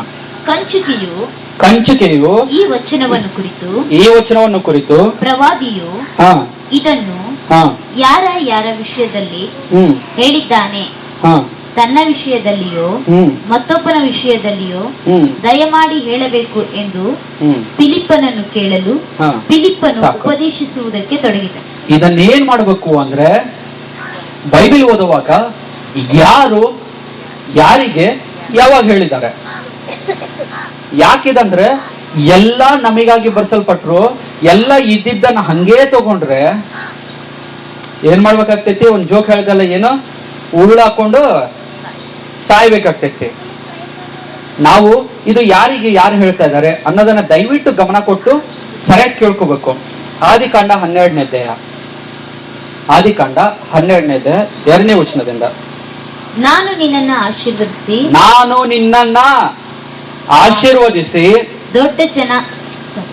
ನಾನು ನಿನ್ನನ್ನ ದೊಡ್ಡ ಜನಾಂಗವಾಗುವಂತೆ ಮಾಡಿ ಆಶೀರ್ವದಿಸಿ ನಿನ್ನ ಹೆಸರನ್ನು ಪ್ರಖ್ಯಾತಿಗೆ ತರುವೆನು. ನೀನು ಆಶೀರ್ವಾದದ ನಿಧಿಯಾಗುವಿ. ನಿನ್ನನ್ನು ಅರಸುವವರನ್ನ ಅರಸುವೆನು, ನಿನ್ನನ್ನು ಶಪಿಸುವವರನ್ನ ಶಪಿಸುವೆನು. ಸಾಕು. ಏನ್ ಮಾಡ್ತೀವಿ? ಇಂಥ ಆಶೀರ್ವಾದಗಳನ್ನು ಓದ್ತೀವಿ. ದೇವ್ರು ನೋಡ್ರಿ, ನನಗೆ ಈ ವರ್ಷ ಇಂಥ ವಾಗ್ದಾನ ಕೊಟ್ಟ, ಎಷ್ಟು ಒಳ್ಳೆ ವಾಗ್ದಾನ ಅಂತೀವಿ. ಆದ್ರೆ ಇದನ್ನ ದೇವರು ಯಾರಿಗೆ ಹೇಳಿದ್ದು ಅಂತ ನೋಡಿದ್ರೆ 1ನೇ ವಚನ ಓದೋಣ. ಯೆಹೋವನು ಅಬ್ರಹಾಮನಿಗೆ ಯಾರಿಗೆ ಹೇಳಿದ ಮಾತಿದು? ಅಬ್ರಹಾಮನನ್ನ ದೇವರ ಆಶೀರ್ವದಿಸ್ತೇನಂದ, ಅಬ್ರಹಾಮನ ಹೆಸರನ್ನ ಆಶೀರ್ವದಿಸ್ತೇನಂದ. ನಮಗಷ್ಟೇ ಅಲ್ಲ, ಆದ್ರೆ ನಾವು ಅಬ್ರಹಾಮನ ತರ ದೇವರಿಗೆ ವಿಧೇಯರಾಗಿ, ದೇವರ ಆಜ್ಞೆಗಳಿಗೆ ವಿಧೇಯರಾಗಿ ನಡೀತಾ ಇದ್ರೆ, ನಂಬಿಗಸ್ತರಾಗಿದ್ರೆ ಅಬ್ರಹಾಮನ ತರ ದೇವರು ನಿಮ್ಮನ್ನೂ ಆಶೀರ್ವದಿಸ್ತಾನೆ ಹೊರತು ಅಬ್ರಹಾಮನನ್ನ ಆಶೀರ್ವದಿಸ್ತವ್ರನ್ನ ಹಿಡ್ಕೊಂಡು ನಾವು ನನಗೂ ಹಿಂಗೆ ಬೇಕಂತ ಕೇಳಿದ್ರೆ ಆಗಲ್ಲ. ಇದು ಯಾರಿಗೆ ಹೇಳಿದ್ದು ದೇವರು? ಅಬ್ರಹಾಮನಿಗೆ. ನೀನು ಒಂದು ಹಡಗನ್ನ ಕಟ್ಟಬೇಕಂತ ಯಾರಿಗೆ ಹೇಳಿದ್ದ ದೇವರು? ನಮಗ. ಯಾರಿಗೆ? ನಾವು ಇವಾಗ ಕಟ್ಬೇಕಾ? ನೀನು ಮಕ್ಕಳನ್ನ ಕೊಡ್ತೀನಿ ಅಂತ ಯಾರಿಗೆ ಹೇಳ್ದ ದೇವರು? ಯಾರಿಗೆ ಹೇಳ್ದ? ಯೇಸು ಕ್ರಿಸ್ತನ್ ಶಿಲುಬೆ ಮೇಲೆ ಕಳ್ಳನಿಗೆ ಹೇಳ್ದ, ಇವತ್ತು ನೀನು ನನ್ನ ಜೊತೆ ಎಲ್ಲಿರ್ತೀಯ ಅಂದ. ನಮಗೆ ಹೇಳಿದ್ನ. ಅರ್ಥಾಯ್ತಾ? ಸಂದರ್ಭ ಯಾರಿಗೆ ಹೇಳಿದ್ದಾರೆ? ಕೆಲವೊಂದು ವಿಷಯಗಳನ್ನ ದೇವರು ಶಿಷ್ಯರಿಗೆ ಹೇಳಿದ್ದು ಶಿಷ್ಯರು ಮಾಡ್ಬೇಕು, ನಮಗೆ ಹೇಳಿದ್ದು ನಾವು ಮಾಡ್ಬೇಕು. ಶಿಷ್ಯರಿಗೆ ಹೇಳಿದ್ದನ್ನು ನೀವು ಮಾಡಿದ್ರೆ ನಾವು ತಪ್ಪೋಗ್ತೀವಿ, ಅನರ್ಥಗಳಾಗ್ತವೆ. ನಿಮಗೊಂದು 2 ಉದಾಹರಣೆಗಳನ್ನು ತೋರಿಸ್ತೀನಿ. ನಾವು ಹೊಸ ಒಡಂಬಡಿಕೆ ಒಂದ್ಸಲ ಮತ್ತೆ ಮಾಡಿದ ಸುವಾರ್ತೆ 10ನೇ ಅಧ್ಯಾಯ ನೋಡ್ರಿ. 10ನೇ ಅಧ್ಯಾಯ 1ನೇ ವಚನದಿಂದ. ಮತ್ತು ಆತನು ತನ್ನ 12 ಮಂದಿ ಶಿಷ್ಯರನ್ನು ಹತ್ತಿರಕ್ಕೆ ಕರೆದು ದೆವ್ವಗಳನ್ನು ಬಿಡಿಸುವುದಕ್ಕೂ ಎಲ್ಲಾ ತರದ ರೋಗಗಳನ್ನ, ಎಲ್ಲಾ ತರದ ಬೇನೆಗಳನ್ನ ವಾಸಿ ಮಾಡುವುದಕ್ಕೂ ಅವರಿಗೆ ಅಧಿಕಾರ ಕೊಟ್ಟನು. ಆತನು ಕಳಿಸಿಕೊಟ್ಟ ಅಪೊಸ್ತಲರೆಂಬ 12 ಮಂದಿಯ ಹೆಸರುಗಳು ಯಾವುವೆಂದರೆ, ಮೊದಲನೆಯವನು ಪೇತ್ರನೆನಿಸಿಕೊಳ್ಳುವ ಸೀಮೋನ, ಅವನ ತಮ್ಮನಾದ ಆಂದ್ರೆಯ. 5ರಿಂದ ಓದೋಣ. ಈ 12 ಮಂದಿಯನ್ನು ಯೇಸು ಕಳಿಸಿದನು. ಕಳಿಸುವಾಗ ಅವರಿಗೆ ಅಪ್ಪಣೆ ಕೊಟ್ಟದ್ದೇನೆಂದರೆ, ಏನಂತ ಅಪ್ಪಣೆ ಕೊಟ್ಟ ಚೆನ್ನಾಗಿ ನೋಡ್ರಿ, ನಿಮ್ ಬೈಬಲ್ ಓದ್ರಿ. ಅನ್ಯ ಜನಗಳ ಕಡೆಗೆ ಹೋಗಬೇಡಿರಿ. ಎಲ್ಲಿಗೆ ಹೋಗ್ಬಾರ್ದಂತೆ? ಅನ್ಯ ಜನಗಳು. ಎಲ್ಲಿಗೆ ಹೋಗ್ಬಾರ್ದು? ಅನ್ಯ ಜನಗಳ ಕಡೆಗೆ ಹೋಗಬೇಡ್ರಿ, ಸಮಾರ್ಯರ ಊರುಗಳೊಳಗೆ ಕಾಲಿಡಬೇಡ್ರಿ. ಮುಂದೆ ಇವರನ್ನು ಬಿಟ್ಟು ತಪ್ಪಿಸಿಕೊಂಡ ಕುರಿಗಳೆಂತಿರುವ ಇಸ್ರಾಯೇಲನ ಮನೆತನದವರ ಬಳಿಗೆ ಹೋಗಿರಿ. ಸಾಕು. ಈಗ ಹೇಳಿ, ನಮಗೆ ದೇವರು ಬೈಬಲ್ ಅಲ್ಲಿ ಮಾತು ಬರೆಸಲ್ಪಟ್ಟಿದೆ ಅಲ್ಲ, ನಾವು ಈಗ ಸುವಾರ್ತೆ ಸಾರ್ಬೇಕಂದ್ರೆ ಎಲ್ಲಿಗೆ ಹೋಗ್ಬೇಕು? ಇವೆಲ್ಲ ಪಾಸ್ಪೋರ್ಟ್ ವೀಸಾ ತಗೊಂಡು ಇಸ್ರಾಯೇಲ್ಗೆ ಹೋಗ್ಬೇಕು ನಾವು, ಹೌದಲ್ವಾ? ಎಲ್ಲ ಎಷ್ಟು ಮಂದಿ ಕಡೆ ಪಾಸ್ಪೋರ್ಟ್ ಐತಿ? ನೀವು ಹೋಗಿ ಅವೆಲ್ಲ ಪಾಸ್ಪೋರ್ಟ್ ಮಾಡ್ಕೊಂಡು ಬಂದ್ಬಿಡ್ರಿ, ಬರ್ತೀರಾ? ಹೌದಾ ಇಲ್ವಾ? ದೇವ್ರ ಅನ್ಯ ಜನರ ಕಡೆ ಹೋಗ್ಬೇಡ್ರಿ ಅಂದ, ನಾವು ಹೋಗ್ಬೇಕಾ? ಏನ್ ಮಾಡ್ಬೇಕು ಹೇಳಿ? ಈಗ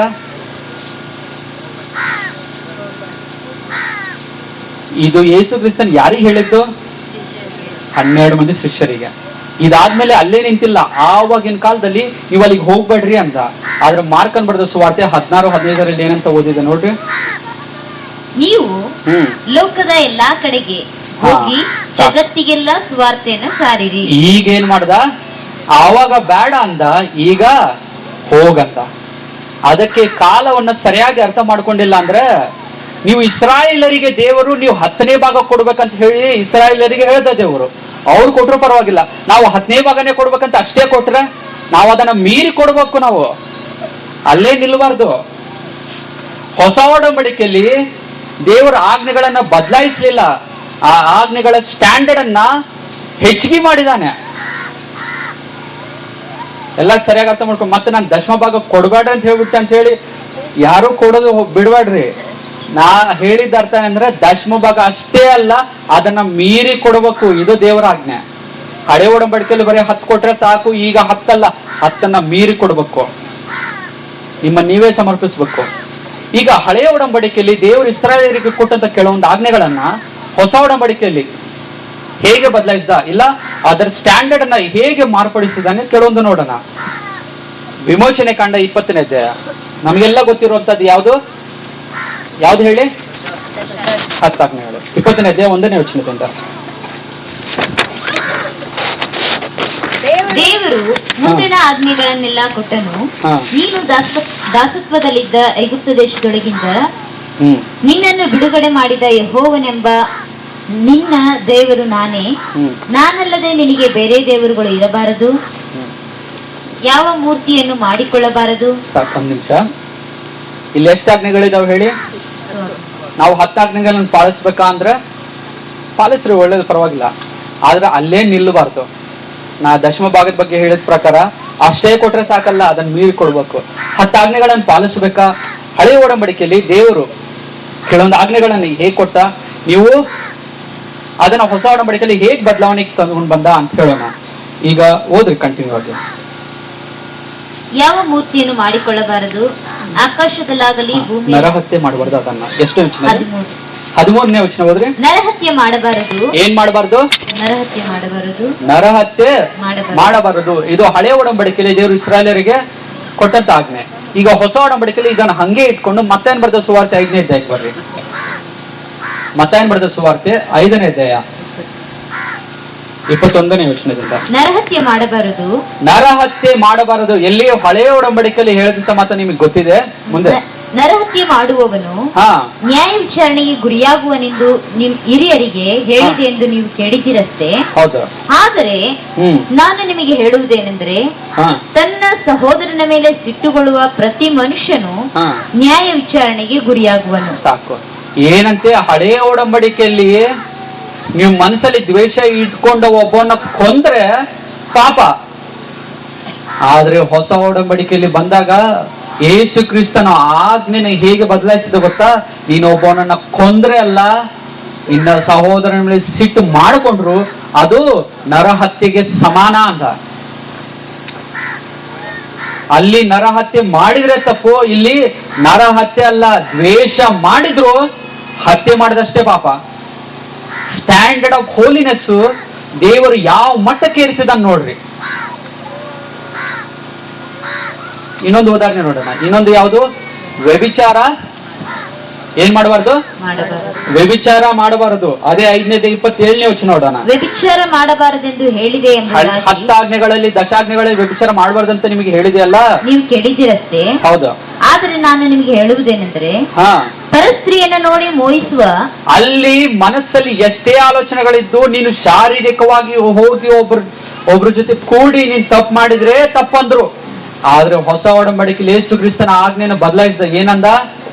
ನೀವು ವ್ಯಭಿಚಾರ ಮಾಡಿದ್ರಷ್ಟಲ್ಲ, ಪರಸ್ತ್ರೀಯನ್ನೆಲ್ಲ ಪುರುಷನನ್ನ ಮುಂದೆ ಮೋಹಿಸುವ ಪ್ರತಿ ಮನುಷ್ಯನು ಆಗಲೇ ತನ್ನ ಮನಸ್ಸಿನಲ್ಲಿ ಆಕೆ ಕೂಡ ವ್ಯಭಿಚಾರ ಮಾಡಿದವನಾದನು. ಸಾಕು. ಸ್ಟ್ಯಾಂಡರ್ಡ್ ಆಫ್ ಹೋಲಿನೆಸ್ ನೋಡ್ರಿ. ನಾನು ವ್ಯಭಿಚಾರ ಮಾಡಬಾರ್ದಂತ ನೀವು ಹಳೆಯ ಒಡಂಬಡಿಕೆಯಲ್ಲಿ ಕುಂತ್ರೆ ಇದನ್ನ ಯಾರು ಓದ್ತಾರೆ? ಹಳೆಯ ಒಡಂಬಡಿಕೆಯಲ್ಲಿ ವ್ಯಭಿಚಾರ ಮಾಡಬಾರ್ದಂದ್ರು ರೀ. ನಾನು ಅಂತ ಮಾಡಂಗಿಲ್ಲ, ಮನಸ್ಸಲ್ಲಿ ಎಷ್ಟು ತಪ್ಪಾಗಿ ಯೋಚನೆ ಮಾಡಿದ್ರು, ಎಷ್ಟು ಅಂತ ಪಿಕ್ಚರ್ ನೋಡಿದ್ರು ಪರವಾಗಿಲ್ಲ ಅಂತ ತಿಳ್ಕೊಂಡ್ರಿ ಏನು? ಹೊಸ ಒಡಂಬಡಿಕೆಯಲ್ಲಿ ದೇವರು ಕೊಟ್ಟಂತ ಆಜ್ಞೆ ಏನ್ ಗೊತ್ತಾ? ನೀನು ಮಾಡಿದ್ರೆ ಅಷ್ಟೆಲ್ಲ, ಯೋಚನೆ ಮಾಡಿದ್ರೇನು ತಪ್ಪು ಅಂದ. ಇವತ್ತು ನಮ್ಮಲ್ಲಿ ಇಲ್ಲಿ ಕುಂತ ಪ್ರತಿಯೊಬ್ಬರಿಗೆ ನಿಮ್ ಪ್ರಶ್ನೆ ಕೇಳಿದ್ರೆ ನೀವು ಉತ್ತರ ಕೊಡೋದು ಬೇಕಾಗಿಲ್ಲ. ನಿಮ್ಮಲ್ಲಿ ಎಷ್ಟು ಮಂದಿ ನಿಜವಾಗ್ಲೂ ಪರಿಶುದ್ಧವಾಗಿ ಜೀವಿಸ್ತಾ ಇದ್ದಾರೆ? ಇದು ಸ್ಟ್ಯಾಂಡರ್ಡ್ ಆಫ್ ಹೋಲಿನೆಸ್. ಇಂಥವ್ರಿಗೆ ಸಿಗೋದು ಪರಲೋಕ. ಅದಕ್ಕೆ ಯಾವಾಗ್ಲೂ ಹೇಳೋದು ಪರಲೋಕ ರಾಜ್ಯ ಅನಾಥಾಶ್ರಮ ಅಲ್ಲ ಅಂತ ಹೇಳೋದು. ಇದಕ್ಕೆ ಯಾರು ಬಂದರೂ ಸೇರಿಸ್ಕೊಳ್ಳಕ್ಕೆ, ದೇವರಿಗಾಗಿ ಜೀವಿಸ್ಬೇಕು, ಬದುಕಬೇಕು, ಪರಿಶುದ್ಧವಾಗಿ ಜೀವಿಸ್ಬೇಕು. ಪಾಪ ಮಾಡ್ಲಿಕ್ಕೆ ಏನೋ ಬರುತ್ತೆ, ಏನ್ ಬಂದ್ರು ಬಿಡಬಾರ್ದು ದೇವರನ್ನ. ಈಗ ಹೇಳಿ ಪ್ರೀತಿಯವ್ರ ಮಕ್ಕಳೇ, ನಮ್ಮಲ್ಲಿ ನಾವು ಕಳ್ತನ ಮಾಡ್ತೀವ ಅಂದ್ರೆ ಇಲ್ಲ, ಆದ್ರೆ ಬೇರೆಯವರ ವಸ್ತುಗಳನ್ನ ಮಾತ್ರ ನಮ್ಮ ಮನಸ್ಸಲ್ಲಿ ಯಾವಾಗ್ಲೂ ಆಶೆ ಪಟ್ಟವರಾಗಿದ್ದೀವಿ. ವ್ಯಭಿಚಾರ ಮಾಡ್ತಾ ಇದ್ದೇವೆ ಇಲ್ಲ, ಆದ್ರೆ ನಮ್ಮ ಮನಸ್ಸಲ್ಲಿ ಮಾತ್ರ ದುರಾಲೋಚನೆಗಳು ಯಾವಾಗ್ಲೂ ಕಾಣಿಸ್ತವೆ. ಹೊರಗೆ ಮಾತ್ರ ಬ್ರದರ್ ಸಿಸ್ಟರ್. ಮನಸ್ಸಲ್ಲಿ ಮಾತ್ರ ಏನಿರುತ್ತೆ ಅವರಿಗೆ ಗೊತ್ತು. ಮಾತಾಡೋದು ಹೆಂಗ್ ಮಾತಾಡ್ತಾರೆ? ಚೆನ್ನಾಗಿದ್ದಾರೆ ಸಿಸ್ಟರ್, ಮತ್ತು ಸ್ವಲ್ಪ ದಿನ ಆದ್ಮೇಲೆ ಅದೇ ಸಿಸ್ಟರ್ನ ಮದುವೆ ಆಗ್ತಾರೆ.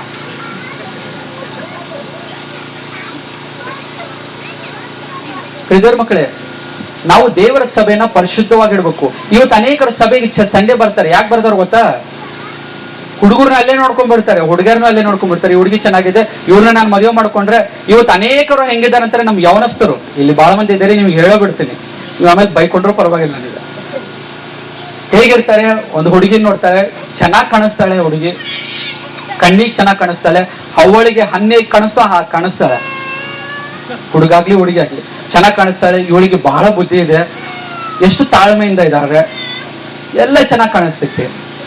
ಮನ್ಸಲ್ಲಿ ಒಂದು ಆಸೆ ಹುಡ್ತೈತಿ, ಇಂಥ ಹೆಂಡತಿ ಇದ್ರೆ ಚೆನ್ನಾಗಿರ್ತಿತ್ತಲ್ಲ ಅಂತ, ಇಲ್ಲ ಇಂಥ ಗಂಡ ಇದ್ರೆ ಚೆನ್ನಾಗಿರ್ತೈತಿ, ಹೋಗ್ಲಿ ಅಲ್ಲೇ ನಿಂತರೆ ಸಾಕು, ಮುಂದೆ ಬರ್ತೈತಿ.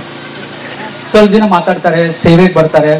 ಚರ್ಚಿಗೆ ಕೆಲವೊಬ್ರು ಹುಡುಗಿಯರು ಯಾಕೆ ಕಂಟಿನ್ಯೂ ಆಗಿ ಬರ್ತಾರೆ ಗೊತ್ತಾ? ಇನ್ನೊಬ್ರು ಬರ್ತಾರಂತ ಅಷ್ಟೇ ಬರ್ತಾರೆ. ಅವ್ರು ಅವಾಗ ಬರಂಗಿಲ್ಲ ಅಂದ್ರೆ ಆ ವಾರ ಬರಂಗಿಲ್ಲ. ಅವ್ರು ಆಬ್ಸೆಂಟ್, ಆ ಹುಡುಗ ಆಬ್ಸೆಂಟ್ ಅಂದ್ರೆ ಈ ಹುಡುಗಿನೂ ಆಬ್ಸೆಂಟ್, ಈ ಹುಡುಗಿ ಆಬ್ಸೆಂಟ್ ಅಂದ್ರೆ ಆ ಹುಡುಗನೂ ಆಬ್ಸೆಂಟ್. ನೋಡ್ರಿ, ಬೇಕಂದ್ರೆ ನಾನು ಹೇಳೋದು ಜೋಕ್ ಅಂತಲ್ಲ, ನೀವು ನೋಡ್ರಿ. ನಿಮಗೆ ಸಣ್ಣ ಸಭೆಗಳಲ್ಲಿ ಜಲ್ದಿ ಕಾಣಿಸ್ತೈತೆ, ದೊಡ್ಡ ದೊಡ್ಡ ಸಭೆಗಳಿಗೆ ಕಾಣಿಸಂಗಿಲ್ಲ, ಅದಕ್ಕೆ ಗೊತ್ತಾಗಂಗಿಲ್ಲ. ಸೊ ಮಾಡ್ತಾರೆ, ಸ್ವಲ್ಪ ದಿನ ಹೋಗುತ್ತೆ, ಮಾತಾಡ್ತಾರೆ, ಕೂಡಿ ಪ್ರೇಯರ್ ಮಾಡ್ತಾರೆ, ಕೂಡಿ ಬೈಬಲ್ ಓದ್ತಾರೆ. ಆಮೇಲೆ ಒಂದಿನ ಕೇಳ್ತಾರೆ, ನಾವು ಮದುವೆ ಮಾಡ್ಕೊಂಡ್ರೆ ಬಹಳ ಚೆನ್ನಾಗಿರುತ್ತೆ, ನಾವು ಕೂಡಿ ಬಹಳ ಸೇವೆ ಮಾಡ್ಬೋದು ಅಂತ. ಏನಂತೆ? ನಾವಿಬ್ರು ಭಜನೆ ಮಾಡ್ಕೊಂಡ್ರೆ ನಿನಗೂ ಸೇವೆ ಮೇಲೆ ಬಹಳ ಆಸಕ್ತಿ ಇದೆ, ನನಗೂ ಬಹಳ ಆಸಕ್ತಿ ಇದೆ, ನಾವಿಬ್ರು ಸೇರಿದ್ರೆ 1x1 ಮಲ್ಟಿಪ್ಲೈ ಮಾಡಿ ಬಹಳ ಸೇವೆ ಮಾಡಿ ಇಡೀ ಪ್ರಪಂಚನೇ ಬದಲಾಯಿಸ್ಬೋದು ನಾವು. ಆಮೇಲೆ ಇವರೇ ಬದಲಾಗ್ತಾರೆ. ನಡೆಯೋ ಘಟನೆ ಅಲ್ಲ ಇವು. ಹೋಗ್ತಾರೆ, ಮಾತಾಡ್ತಾರೆ. ಅಲ್ಲಿವರೆಗೂ ಇವ್ರು ಹೆಂಗಿರ್ತಾರೆ ಗೊತ್ತಾ? ಅಬ್ರಹಾಮರಾಗಿರ್ತಾರೆ. ಯಾವ ತರ? ಸಾರಾ ಅಬ್ರಹಾಮನಿಗೆ ನೀನು ಹೋಗಿ ದಾಸಿ ಜೊತೆ ಇರು, ಅವಳಿಗಾಗುವಂತ ಮಕ್ಕಳು ನನ್ನ ಮಕ್ಕಳು ಆಗ್ತಾರಂದ್ರೆ ದೇವರ ಕಡೆ ಹೋಗಿ ನಾನು ಒಂದ್ ನಿಮಿಷ, ನನಗೆ ಒಂದು 5 ನಿಮಿಷ ಟೈಮ್ ಕೊಡು, ಹೋಗಿ ಪ್ರಾರ್ಥನೆ ಮಾಡಿ ದೇವರೇ ನೀನ್ ಚಿತ್ತ ಇದೆ ಅಂತ ಕೇಳಿ ಬರ್ತೀನಿ. ನನ್ನ ಹೋಗೇ ಬಿಟ್ಟ.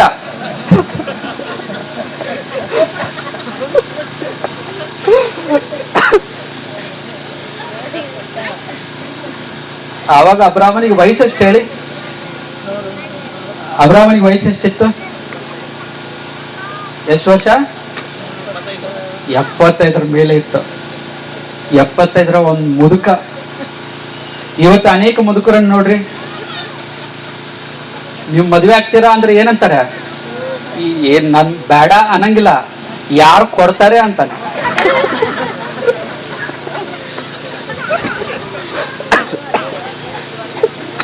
ಹೌದಾ ಇಲ್ಲ? ಅಂದ್ರ ಬ್ಯಾಡ್ರಿ, ವಯಸ್ಸಾಗೈತಿ, ಯಾಕೆ ಇನ್ನೊಬ್ಬ ಜೀವನ ಹಾಳು ಮಾಡೋದಂತ ಯೋಚನೆ ಮಾಡ್ತಾರ. ಯಾರಾದ್ರೂ ಯಾರು ಕೊಡ್ತಾರ್ರಿ ಮುದುಕನಿಗೆ ಅಂದ್ರೆ ಕೊಟ್ರೆ ಮದುವೆ ಮಾಡ್ಕೊಂಡೇ ಬಿಡ್ತಾರೆ.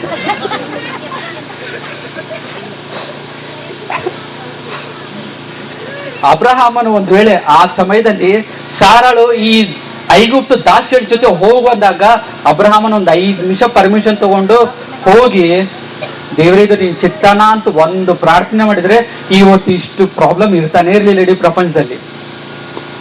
ಒಂದು ಸಣ್ಣ ತಪ್ಪು ಹೋದ, ಪಾಪ ಮಾಡ್ದ. ಇವತ್ತು ಅನೇಕರು ನಾವು ಮದುವೆ ಮಾಡ್ಕೊಂತೀವಿ, ಹುಡುಗ ನಿಮಗ್ ಚೆನ್ನಾಗಿ ಕಾಣಿಸ್ತಾನೆ, ಹುಡುಗಿ ನಿಮಗ್ ಚೆನ್ನಾಗಿ ಕಾಣಿಸ್ತಾರೆ, ಡಿಸೈಡ್ ಮಾಡ್ಕೊಂಡ್ರಿ, ಹೋದ್ರಿ, ಮದುವೆ ಮಾಡ್ಕೊಂಡ್ಬಿಡ್ತೀರಿ. ಆವಾಗ ಯೋಚನೆ ಮಾಡಂಗಿಲ್ಲ ಇದು ದೇವರ ಚಿತ್ತಾನ ಅಂತ. ನಿಮಗೆ ಆದ್ರೂ ಒಂದ್ ಮಾತು ಹೇಳ್ತೇನೆ, ಆ ತರ ಆ ಹುಡುಗಿನೇ ಇಲ್ಲ ಆ ಹುಡುಗನ ಮನಸ್ಸಲ್ಲಿ ಇಟ್ಕೊಂಡು ಪ್ರಾರ್ಥನೆ ಮಾಡೋರ್ಗು ಅದು ದೇವ್ರ ಚಿತ್ತಾನೇ ಅನ್ಸುತ್ತೆ ಅವ್ರಿಗೆ. ಯಾಕಂದ್ರೆ ಹಾಗೆ ಪ್ರಾರ್ಥನೆ ಮಾಡ್ತಾರ ಅವರು. ದೇವ್ರಿಗೆ ನಿನ್ ಚಿತ್ತಾನ ಅಂತ ಕೇಳಂಗಿಲ್ಲ. ನಾನು ಈ ಹುಡುಗಿ ಮದುವೆ ಮಾಡ್ಕೋಬೇಕು, ನಿನ್ ಕೃಪೆ ಕೊಡು ದೇವ್ರೆ, ನಿನ್ ಸಹಾಯ ಮಾಡು, ಅವ್ರ ಮನೇಲಿ ಒಪ್ಕೊಳ್ಳೋ ತರ ಮಾಡು. ರೆಕಮೆಂಡೇಶನ್ ಫಾಸ್ಟಿಗೆ ಹೇಳ್ತೀವಿ, ಪ್ರಾರ್ಥನೆ ಮಾಡ್ರಿ, ಅವ್ರ ಮನೇಲಿ ಒಪ್ಕೊಳ್ಳೋ ತರ ಎಲ್ಲ ಮಾಡ್ತೀವಿ, ಮದುವೆ ಮಾಡ್ಕೊಂತೀವಿ. ಇವರಿಬ್ರು ಸೇವೆ ಮಾಡ್ಬೇಕಂತ ಮದುವೆ ಮಾಡ್ಕೊಂಡವ್ರು ಸೇವೆ ಮಾಡ್ತಾರ? ಮದುವೆ ಆದ್ಮೇಲೆ ಮಾಡ್ತಾರ? ಸೇವೆ ಬಿಟ್ಟು ಉಳಿದಿದ್ದೆಲ್ಲ ಮಾಡ್ತಾರ, ಸೇವೆ ಮಾಡಲ್ಲ. ಎಷ್ಟು ಜನ ಆತರ ಮದುವೆ ಆದವರು, ಎಷ್ಟು ಜನ ಸೇವೆ ಮಾಡ್ತಾ ಇದಾರ? ಮನೆನೇ ಸಾಕಾಗ್ಬಿಟ್ಟಿರುತ್ತೆ. ಆ ವಿಷಯದಲ್ಲಿ ಪೌಲನ್ ಗ್ರೇಟ್ ರೀ. ಏನಂದ?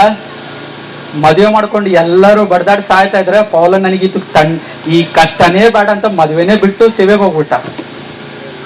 ಇಲ್ಲಾಂದ್ರೆ ರಾತ್ರಿ 10 ಆದ್ಮೇಲೆ ಬರುವಂಗಿಲ್ಲ, ಪರ್ಮಿಷನ್ ಕೇಳ್ಬೇಕು. ರಾತ್ರಿ ಮನೆ ಬಿಟ್ಟು ಹೋಗ್ಬೇಕಂದ್ರೆ ಪರ್ಮಿಷನ್ ಕೇಳ್ಬೇಕು. ಏನ್ ಮಾಡ್ಬೇಕಂದ್ರೆ ಪರ್ಮಿಷನ್ ಕೇಳ್ಬೇಕು. 10 ರೂಪಾಯಿ ಖರ್ಚು ಮಾಡ್ಬೇಕಂದ್ರೆ ಪರ್ಮಿಷನ್ ಬೇಕು. ಎಷ್ಟು ತ್ರಾಸು. ಅವ್ರು ಆಮೇಲೆ ಏನ್ ಮಾಡ್ತಾರೆ, ಜಗಳ ಮಾಡ್ಕೊಂತಾರೆ, ಏನೋ ಪ್ರಾಬ್ಲಮ್ ಆಗ್ತವೆ, ಮನಸ್ಪರ್ಧೆಗಳು ಬರ್ತವೆ, ಜಗಳ ಆಗ್ತವೆ. ಅವಾಗ ಏನ್ ಮಾಡ್ತಾರೆ ಗೊತ್ತಾ? ಆವಾಗ ಉಪವಾಸ ಇದ್ದು ಪ್ರಾರ್ಥನೆ ಮಾಡ್ತಾರೆ, ಯಾಕೆ ದೇವ್ರ ನಂಗಿಂತ ಜೀವನ ಕೊಟ್ಟಿಯ? ಮಾಡ್ಕೊಂಡಿದ್ದು ನೀನು, ಇಷ್ಟಪಟ್ಟಿದ್ದು ನೀನು, ಹೋಗಿ ಹುಡುಕೊಂಡು ಹಿಂದೆ ಬಿದ್ದು ಕಾಲಿಡ್ಕೊಂಡು ಮದುವೆ ಮಾಡ್ಕೊಂಡಿದ್ದು ನೀನು. ಆವಾಗ ದೇವ್ರ ನೆನಪು ಬರ್ಲಿಲ್ಲ, ಮದುವೆ ಮುರಿದಾಗ ಬಂದು ದೇವ್ರು ಮಾಡ್ದ ಅಂತ ಕೇಳ್ತಿರಲ್ಲ, ಇದು ನ್ಯಾಯನ? ಇದು ನ್ಯಾಯನ? ನೀವು ಹೋಗಿ ಮಾಡ್ಕೊಂಡ್ರೆ ಅಬ್ರಹಾಮನು ಹಾಗರ, ಇದು ಅಬ್ರಹಾಮನು ಯಾರು? ಐಗುಪ್ತ ದಾಸಿಗಳಾಗ್ತಾರೆ. ಆದ್ರೆ ದೇವರ ನಿರ್ಣಯ ಇಟ್ರೆ, ದೇವರ ತೀರ್ಮಾನ ಮಾಡಿದವ್ರು ಹೇಗಿರ್ತಾರೆ?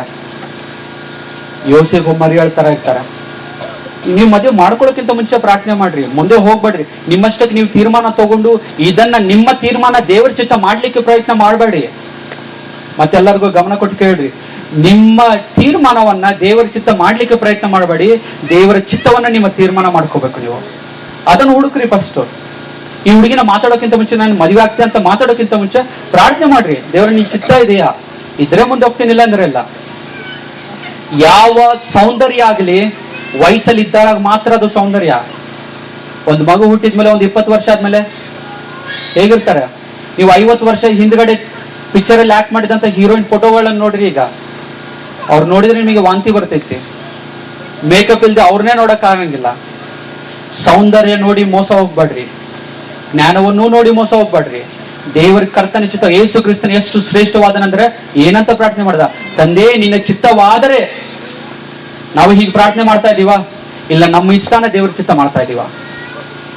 ದಯವಿಟ್ಟು ಗಮನ ತಗೊಳ್ಳಿ. ಆವತ್ತು ಆಜ್ಞೆಗಳನ್ನ ದೇವರು ಹಾಗೆ ಮಾಡ್ದ.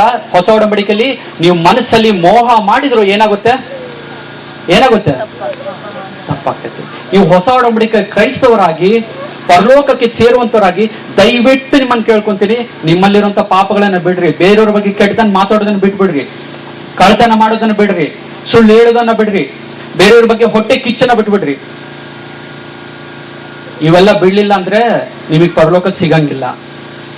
ನೀವು ಪಾಸ್ಟ್ ಆದ್ರೂ ಪರವಾಗಿಲ್ಲ, ರೆವರೆಂಡ್ ಆದ್ರೂ ಪರವಾಗಿಲ್ಲ, ವಿಶ್ವಾಸಿ ಆದ್ರೂ ಪರವಾಗಿಲ್ಲ, ಓದಿದ್ರೂ ಪರವಾಗಿಲ್ಲ, ಓದಿಲ್ಲ ಅಂದ್ರೂ ಪರವಾಗಿಲ್ಲ, ಪರಲೋಕ ನಿಮಗೆ ಬರೋದಿಲ್ಲ. ಮತ್ತೆ ಬರೆದ ಸುವಾರ್ತೆ 7:21-22. ನನ್ನನ್ನು ಸ್ವಾಮಿ ಸ್ವಾಮಿ ಅನ್ನುವವರೆಲ್ಲರೂ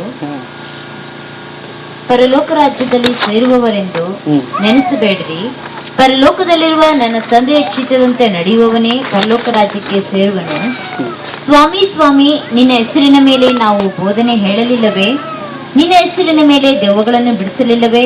ನಿನ್ನ ಹೆಸರಿನ ಮೇಲೆ ಅನೇಕ ಮಹತ್ ಕಾರ್ಯಗಳನ್ನು ಮಾಡಲಿಲ್ಲವೇ ಎಂದು ಆ ದಿನದಲ್ಲಿ ಎಷ್ಟೋ ಜನರು ನನಗೆ ಹೇಳುವರು. ಆಗ ನಾನು ಅವರಿಗೆ, ನಾನೆಂದು ನಿಮ್ಮ ಗುರುತು ಕಾಣೆನು, ಧರ್ಮವನ್ನು ಮೀರಿ ನಡೆಯುವವರೇ ನನ್ನಿಂದ ತೊಲಗಿರಿ ಎಂದು ಎಲ್ಲರ ಮುಂದೆ ಹೇಳಿಬಿಡುವೆನು. Very good. ನಮ್ಮ ಸ್ಟ್ಯಾಂಡರ್ಡ್ ಆಫ್ ಹೋಲಿನೆಸ್, ಸಭೆ ಅಂದ್ರೆ ಪರಿಶುದ್ಧವಾಗಿರ್ಬೇಕು ಯಾವಾಗ್ಲೂ.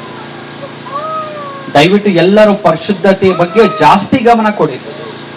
ನಿಮ್ಮನ್ನ ಯಾವುದು ಪಾಪದಲ್ಲಿ ನಡೆಸುತ್ತೆ ಅದನ್ನ ಬಿಟ್ಬಿಡಿ, ಅದನ್ನ ಹಿಡ್ಕೋಬೇಡಿ. ಪಾಪ ಮಾಡಿ ರಕ್ಷಣೆಯನ್ನು ಕಳ್ಕೊಂಡು ನರಕಕ್ಕೆ ಹೋಗ್ಬೇಡ್ರಿ. ನಾವು ರಕ್ಷಣೆಯಲ್ಲಿ ನಿಂತು ಎಲ್ಲಿಗೋಗ್ಬೇಕು? ಪರಲೋಕ ರಾಜ್ಯಕ್ಕೆ